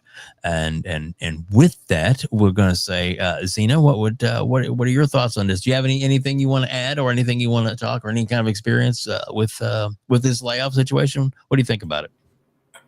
Yeah, I mean, I've been laid off before too, about 2 years ago actually as well. Definitely it sucks. It's not a good feeling, and I'm sure they're still not feeling great, but I mean, kind of like you, WebDave, I ended up better off afterwards and in a better job and in a better place. So I think everyone that should land on the feet will, which I'm sure is most of them. Usually layoffs have nothing really to do with the person's performance necessarily. Right. I mean, it's usually just, we no longer need your position. So people that are like, oh, they were, trimming out the lazy developers or whatever, like, no, that's not really how layoffs work. Right. And anyone who's kind of saying, oh, like Phil or somebody else at that level kind of came up with it or whatever, like Phil was probably just given a number, like, this is how many people you need to cut from Xbox, figure it out. Because that's kind of how it went at the company I worked at. You get a number for your department, and that's how many people you got to lay off, figure it out. Yeah, exactly. And it's not always easy. I mean, it's, I'm sure Phil doesn't feel good about it. I'm sure he's like, all right, it's not a big deal. What was it? Somebody, I mean, I'm sure it's hard for everybody that had to, decide. But any layoff has been usually takes a while. It's been in the works for a while. It's not something that they just decided to do one day. For sure. I know some people were calling out Phil that day, that, because he's like, I think Colt Eastwood, he looked online and Phil's playing, it was Indiana Jones. Most likely he was probably playing the new build for the new expansion that's coming out, most likely, knowing that he's able to do that. And but it's not. But then other people were saying, look, how can he sit there and play games while they're doing this as well? A, it's his job, and B, somebody else made a point that, have you ever like been playing a game or something and you set your controller down and go off, and you're still logged in and online doing that game for however many hours later, because you have, you don't set the auto disable or whatever, dude. So there's a lot of different things that could have happened as to why I stayed on, so long. I'm not gonna throw him under the bus for that, because that's silly. I mean, he plays games because it's part of his job to play games. So I'm just saying that's I don't know. It can't be easy for sure. Most definitely. Hargeet, what are your thoughts on this? Well, I mean, like most of the stuff that's been already kind of said. I mean, layoffs suck. They do, whatever. But again, this is in line with what they've done before, right? There were more layoffs in the last few years as well. I don't know what the final numbers are, but from what I understand, it's about 1,000-ish people. If I get better numbers, great. But that's what I see so far. That is about half of what they did the last 2 years. So I don't know why this is more significant. People seem to always go overboard. There's a lot of that like hyperbole out there. And I'm like, okay, it sucks, but come on now. What I don't like and what I've been really annoyed by is the constant derision of anything Xbox does. What about when other people do this? Other companies are laying off. Other studios are laying off. Other publishers are laying off. Other platforms, Sony, are also laying off. When that happens, do we have the doom and gloom that it's over and they should just shut down now? But that's what we hear every time Microsoft does anything. Why is Phil still there? Why haven't they changed out their management? They're incompetent. I'm sorry. Which platform is canceling 12 games? Which one was that? Which platform? That would be which Sony. platform had this fun little thing happen? Was that Xbox? Nope. It was PlayStation. How many articles have been written about the doom and gloom of PlayStation? Who's an inept piece of junk? Who has no roadmap? Where are those articles? That's what I'm annoyed about. Yeah, it sucks, and I don't want whataboutism. I just hate the stupid hypocrisy that it's the end of the world when Xbox does something, but they're the multi-trillion-dollar company, and they're the one that are the bigger publisher that actually has games coming out. There's 12 first-party games this year. Yep. How many first-party games is PlayStation putting out? They cancel more than that. So why aren't we all doom and glooming that? Yeah. Why isn't that the end of the world? Where's the, oh my God, their management sucks? Granted, their management got fired because they suck. So, but this is kind of the problem I have with it. And it stinks. Perfect Dark, I was kind of looking forward to it. It looked kind of interesting. Again, I wasn't totally sold because I'm not sure what the game would end up being, but I'm like, this looks pretty interesting. It looks like it could be something cool. Show me more. Right? But apparently it wasn't in a state ready to go, right? We're hearing mixed things about what happened in the background. It's always rumors, right? Mm-hmm. But obviously it was not in a state where they're like, oh, this can come out next year or the year after. They're like, oh, how much more time do you need? Maybe not. And the whole initiative thing was just weird to begin with. But wherever it is unfortunate. It's gone. I'm also curious, maybe sometime down the road we'll find out how much of this is on Embracer buying Crystal Dynamics and firing like God knows how many of their people. And do we have another Scalebound situation where Platinum was taking Microsoft money and making other games? Yeah. So Wow. I don't know what's going on there. And I don't want to accuse them, but it does seem like, gee, if you didn't really produce anything, and it's been years, and Crystal was given the job to go do it, why didn't they produce anything? And while that was happening, to your point, they also announced that they were working on the new Tomb Raider. Exactly. Yeah, and I'm like, and that's coming up before Perfect Dark. Why is that happening? Aren't you working on the game that Microsoft's paying you for? Okay, so I don't know. Shenanigans in my world, but whatever, fine. And maybe that just came to a head, and they're like, okay, we're done. Bye. And so the other one, of course, is Everwild, which look, Rare had a chance to make a game and they didn't make a game, and it's like that's their problem. They were still trying to figure out what the game loop is, and like, okay, I don't know how far along they were, but obviously it wasn't good enough. They gave them a lot of latitude. To be fair, they earned that latitude because it's Rare and they've been making games since the 80s, right? So you find, and the other game that got canceled is their IP.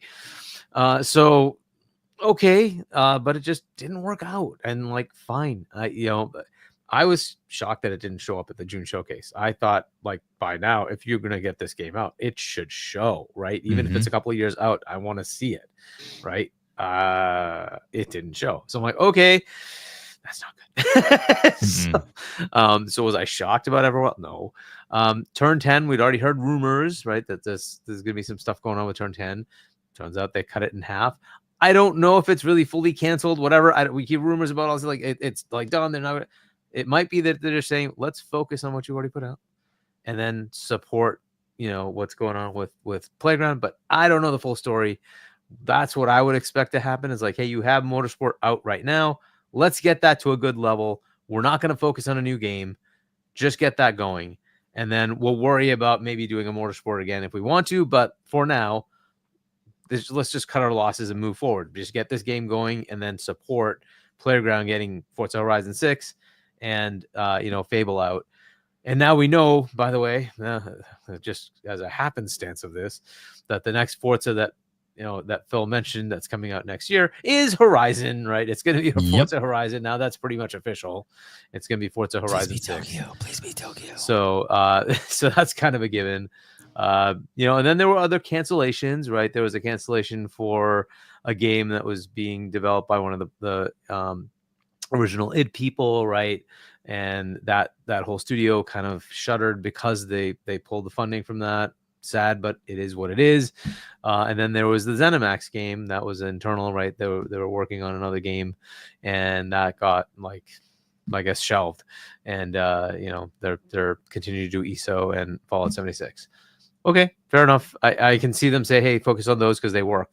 That's still making revenue. So go ahead and get those done. And maybe they just weren't able to focus on all of it at the same time. Like, hey, could you scale us up? It's like, right now, no. So you're gonna continue to do what you're doing. I mean, these are just the things that they have to juggle, right? Like others were saying, here's the number. You got to meet that number. And I was like, well, okay, fine. Let's just do what we can to get through this. There was also a sort of corporate wide idea of flattening, which is to sort of get rid of mid managers. I don't know how good or bad that is, but that is something they're doing. So you'll probably see that sprinkled across almost all the studios. That there'll be some mid managers that are just let go. I don't know how much that impacts each one. Maybe it's 5, 10 here and there. Maybe it's 100. I don't know. It just depends on how big your studio is, right? So we'll have to see what that comes out to. But again, to what I understand, we're at about 1,000-ish people, maybe a little bit more than that. And then the other two last year was 2,000, was 1,900. The year before, it's also 1,900.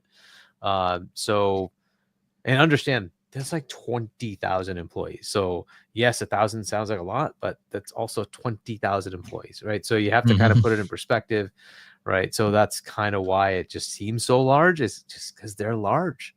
It's a big organization now. But anyway, so sad.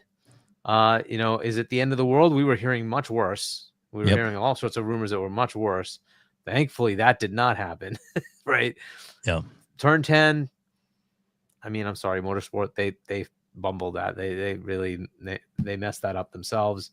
Yep. That's on them. And if you screw up, sometimes this is what happens, right? So they're not gone. At least I've heard a still theory. there. I've heard a theory Right. on that. Which is your theory that because they kept like half that team, correct? Yep. Okay. Which is I think is going to focus on the platform of the Forza Tech engine and keeping Motorsport going. But yeah, that's my thoughts anyways. But there's always the possibility that they kind of merge the games together in a sense. It's possible. Maybe you have the option to obviously do the sim part. Yeah. As well in that same game to make it the big juggernaut that they really want it to be. Yeah. What it doesn't need to do is hurt Forza Horizon, because that already seems to be doing pretty well. Right. And hopefully the next one will be a smash hit as well. We'll see how that goes. But yeah, I mean, I'm not totally surprised by these things, but it's not great. Obviously, we don't want these things. It sucks, but okay, we just have to kind of deal with it. And as I've said with previous ones, even though the last PlayStation one, I was like, I'm numb to this. It's just, unfortunately, every quarter, every fiscal year, you're going to have some stupid layoff thing. There's going to be, here's the new direction, and we're going to switch from having people here. We're going to put them over here. Okay, whatever. I think I'm used to it at this point. It sucks, but it is what it is. It could be something like that. I don't mind that. What would be kind of like the Call of Duty type thing where you can have multiple games, or sort of the Halo Master Chief Collection of like the Forza world or something like that, right? Where you can have the old Motorsports, the current Motorsport, the Horizons all in one thing, and pick up the one you want to play, right?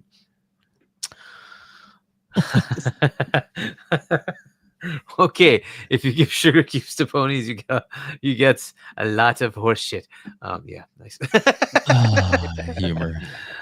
Oh my goodness. Love our chat. I love it. Right. Yeah, we have a few. So I think the last one we were on was this, and then we got Silent Cypher was 50. Thank you so much, sir. Wow, 50 more memberships. That's crazy. Thank you, sir. And then DUK now, the Broke Boy Insider, $2. J-Dub tweeted that morning laughing at the layoff. He did, 'cause he's a dick. Laugh at layoffs, but okay, fair He's enough. a dick. Eternal should I $10. Nadella walked into the office and said, "Good news, we've increased efficiency with AI." The employees asked, "What's the bad news?" He replied, "You're the inefficiency." Oh gosh! Wow. That's great. Wow! Holy crap! Yeah. That's what you get for a $10 super chat. Wow. Yeah. Okay, Lotus Esprit gifts another 10 Web Day memberships. Thank you, my Lotus. gosh, Wow, thank guys, everybody's generous. Thank you all so much. And please, if you got a membership from one of these wonderful members of the community, please reach out to them and thank them next time you see them. Just to give them a hey, thanks for giving me a membership for a month. We appreciate it so much. I'm just gonna throw a little fun thing in here. So I found this online from Giant Bomb, which I thought was pretty funny. It's this is what Sony has to look forward to. Their exclusive game that's coming out hopefully this year, and that is Baby Steps. Here's a little exciting gameplay footage. Y'all ready? Hold on your hats, folks. Here we go. Backler, is this an isekai? Yes, this is the very definition of an isekai. Just gonna lower He's some in of a this game. fantastical world. Yes, that's what it is. It's a fish out of water story. He is our fish. That thing should have a butt flap. Well, right? You know the buttons on old timey things, like so you can poop when you get up. Like that should have a butt flap. If anything's ever had a butt flap, I'm mostly in agreement with you. Thank you. The gameplay Here's is some gameplay. walking. Here we go. You can walk forward. You just flare flop into a river. Okay. I like what I'm seeing here. Look at this guy. No, wait. Lift the other one without putting the other one down. You can't. Oh no. Hold LT. Oh, I'm holding it. Oh, you got this, Daniel. Son. Oh, you have to move. Oh my God. All right. I don't know what I expected. Yeah. This is what I want, though. Oh no! What's so funny? yes. I don't understand. Sorry. It's just a man walking. Sorry. Right. So you move with the left stick, and then L, T, and RT are your feet. So you can Yeah. So now look, it took me a while to like put this together and stop playing around like a little fish man. Has your son seen this? Yeah. All right, I'll kill the volume on it while we play it in the background. Okay, guys, what do you think about this, Hargeet? You like that? You look excited for this? It's exclusive to PlayStation. Wow. I mean, look, I will be fair. I have not played the game, and I generally do not like to pile on a game until I've played it. So sure. I don't know. Maybe it is a fun game. It is certainly a funny game. It's quite amusing to watch. So I'll leave it at that. Fair enough. If it rates well, I'll maybe play it on PC when it comes out on PC. My quick comment is that it definitely looks like it's a very niche game. Not seeing a lot of, Demon Souls type people wanting to play this. Just saying. I mean, you're on your knees a lot. Oh, wait. Oh, hold on. I didn't mean to throw ZINA into that. ZINA, just kidding. Are you looking forward to playing Baby Steps? I mean, to me, it's just looked like a ripoff of that QWOP game that everybody used to play, in the browser. I don't know if people remember that, but that's all this game has made me think of since I first seen it. And I hated that game, so I don't think I'm going to like this one either.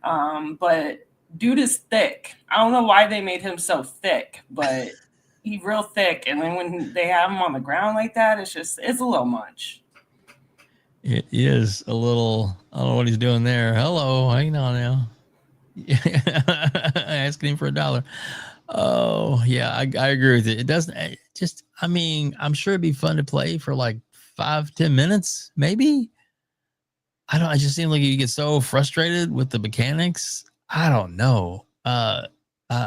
Corkenstein, what do you think, man? Are you any interest in this at all? Is this, what are they thinking? What do you think? What do you think? What do you think? What are your thoughts? I just think it's ironic that this is the only game PlayStation has coming that also reflects their current business model and how they're running their company. A stumbling, bumbling fool that can't get their footing right.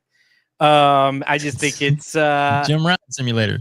Yeah, I just think it's ironic. But with that said, I probably will play this. This is kind of like Goat. You know, it seems almost like the Goat Simulator, or I don't know if you guys remember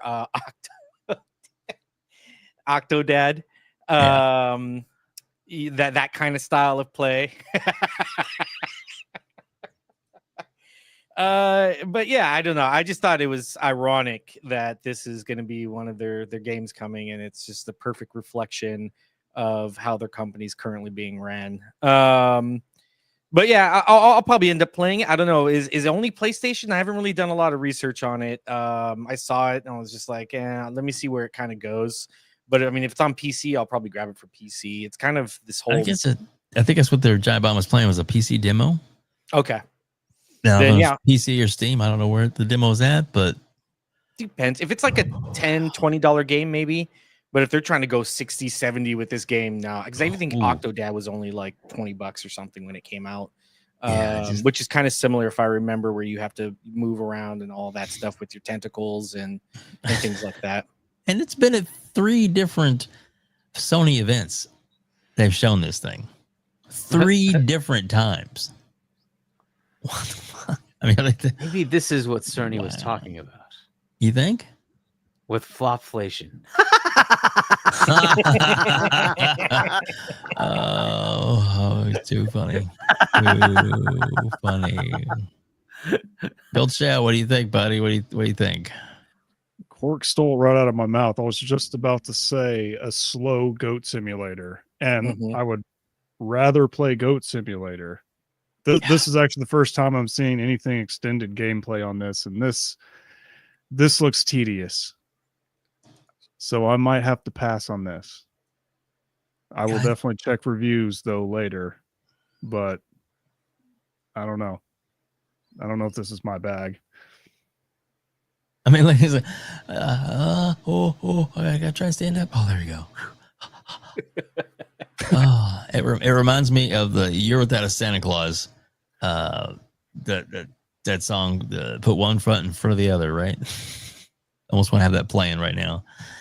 Oh, Jesus. Crazy. I don't know. Is it fun? Maybe. It is on Steam, by the way. So Steam, there you go. It is going to be available on Steam. Okay. There you go. There you go. And then if it's on Steam, you can play it on your Xbox. there's a demo available. So yeah, there's that. Then that's another thing. That's funny. How much is it? It doesn't have a price yet. It doesn't have a price. At least on Steam. I'll see if they have any. It seems like you get your fill of it out of the demo. Just thinking, maybe.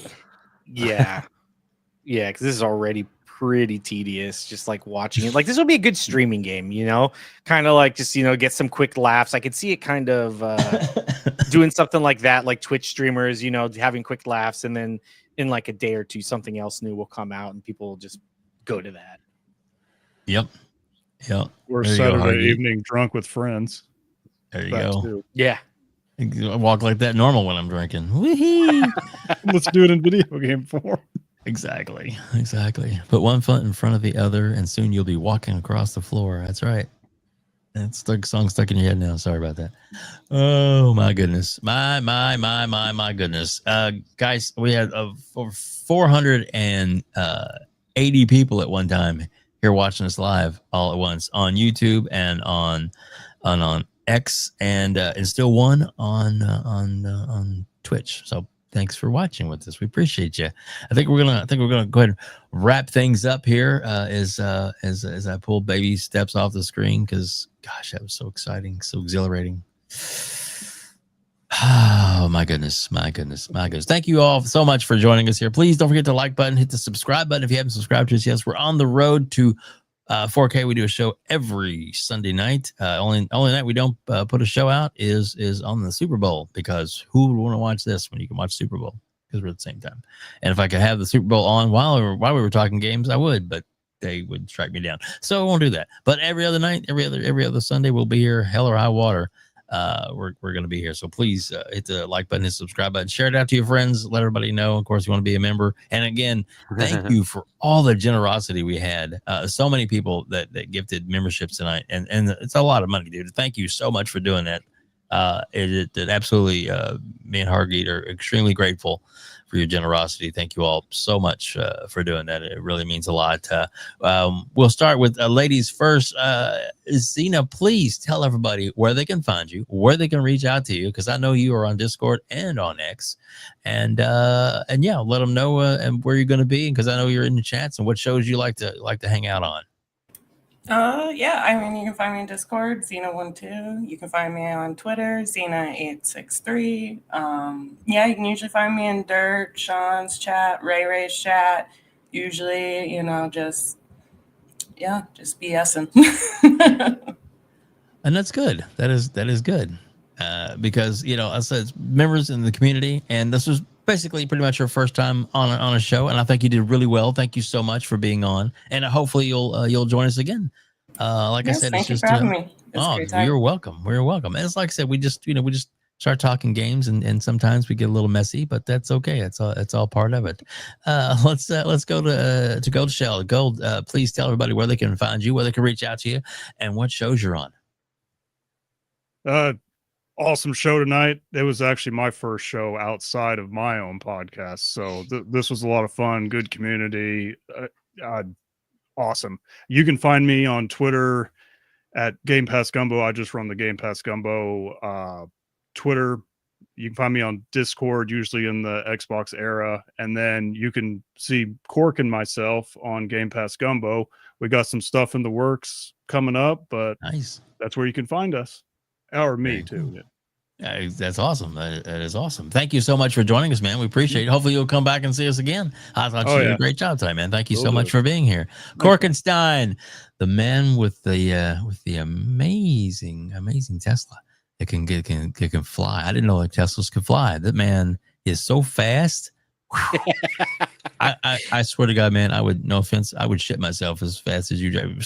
Going even out of traffic like it's nothing, and I was over like, but it was great, and I appreciate you so much for putting up with me.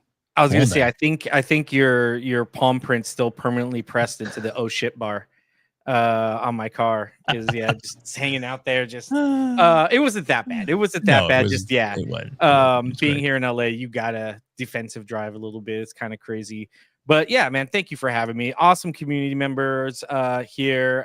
As always appreciate the very knowledgeable and wise Hargeet. ZINA, was first time with you. Thank you so much. Appreciate it. Gold, congrats.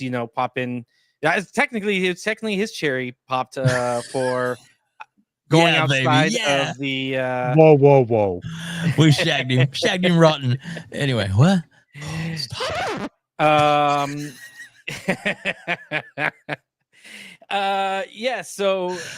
Congrats to you as well, Gold. As always, you could, like he said, we're on Game Pass Gumbo, where we try to merge food and games together into like a hopefully fun podcast. We'll get something soon started. Like I said, we have a couple of things. I just switched, like you, WebDave, to overnights. So that third shift, you know how rough it is trying to create content at, that late hour of the night. Yep. But you could also find me on Xbox Talks. I did some videos for Alters. We are talking with a few developers. We're trying to get, I think, an AMA for Wildgate. We're trying to get an AMA for Helldivers. We really want to get some of the devs, or at least the people porting it, to come talk to us about it, talk to the community. I really, really want to do something cool like that. We actually just got another message from the Helldivers sub where they're going to do like a community day thing and videos. It's going to be really cool. So look for that on the Xbox subreddit, our Xbox. And then, you could find me on every platform at the Corkenstein. Just come say hi, see my horrible takes. But yeah, thank you again for everybody. You have some great takes, man. Don't be so hard on yourself. You're silly man. And then, of course, the one and only, the legend, my favorite Jedi. That's right, Mr. Hargeet Chani. Please tell everybody about your book, where they can find you, and what all the amazing podcasts that you're going to be on, and when they can catch Oh you my on goodness. Yeah, so if you want to catch my channel, it's Hargeet Chani 1 on YouTube. Check that out. Shop.chani.us if you want to pick up my book. And then I'll be on with Boom on Wednesday at 7 p.m. US Eastern Time. I'll be on with, I think we're up on Friday this time. So with C Money and Doodle on Friday at 8 p.m. ish US Eastern Time. And then we will not be on with with Fonz on Game Talk Live because he is moving, and so we will likely be off for a while. Couple weeks, maybe. It's likely probably not till August that we come back because he's in the middle of moving, and then he has to like set up the house and all that stuff, and then he has to set up his rig and everything. So that'll be a bit. So it'll be several weeks before we come back for that. We'll be back next week with our show, of course, on Sunday. So we'll see what amazing news we get to hear this coming week. Exactly. And shout out to FarQ for his help and all that kind of good stuff. And I like his comment here. So Zena, I don't know if you saw this or not. FarQ in the chat says, Zena, congratulations on your first official podcast appearance. Thank you, FarQ, and you do great art as always. He does. Don't worry. At the end, I'll throw up his amazing art there that Ray loves so much. Sorry, Ray. It's just too damn funny. I can't not show it again. Oh my goodness. Corkenstein's put the links in the chat as well, and of course they'll also be in the description of the show. And if you listen later on audio, those will also be in the description as well. So please, everybody, get a chance to click on those, check it out, like and subscribe. All these wonderful channel members, follow them. Definitely, Zena is really wonderful, and you definitely need to follow her because we want to encourage her to continue to be a part of the community because, like I said, we like her a lot. She's awesome. So thank you all so much for being here. Hargeet, again, we made it through another one, my friend. Of course. We did it. Thank you all so much for being here on the Gamers Council. See ya.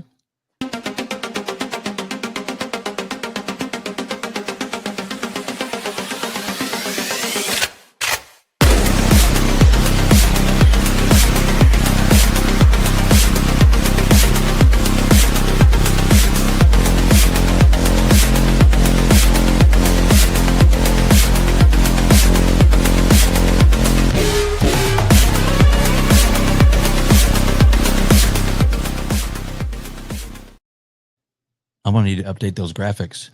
Game over.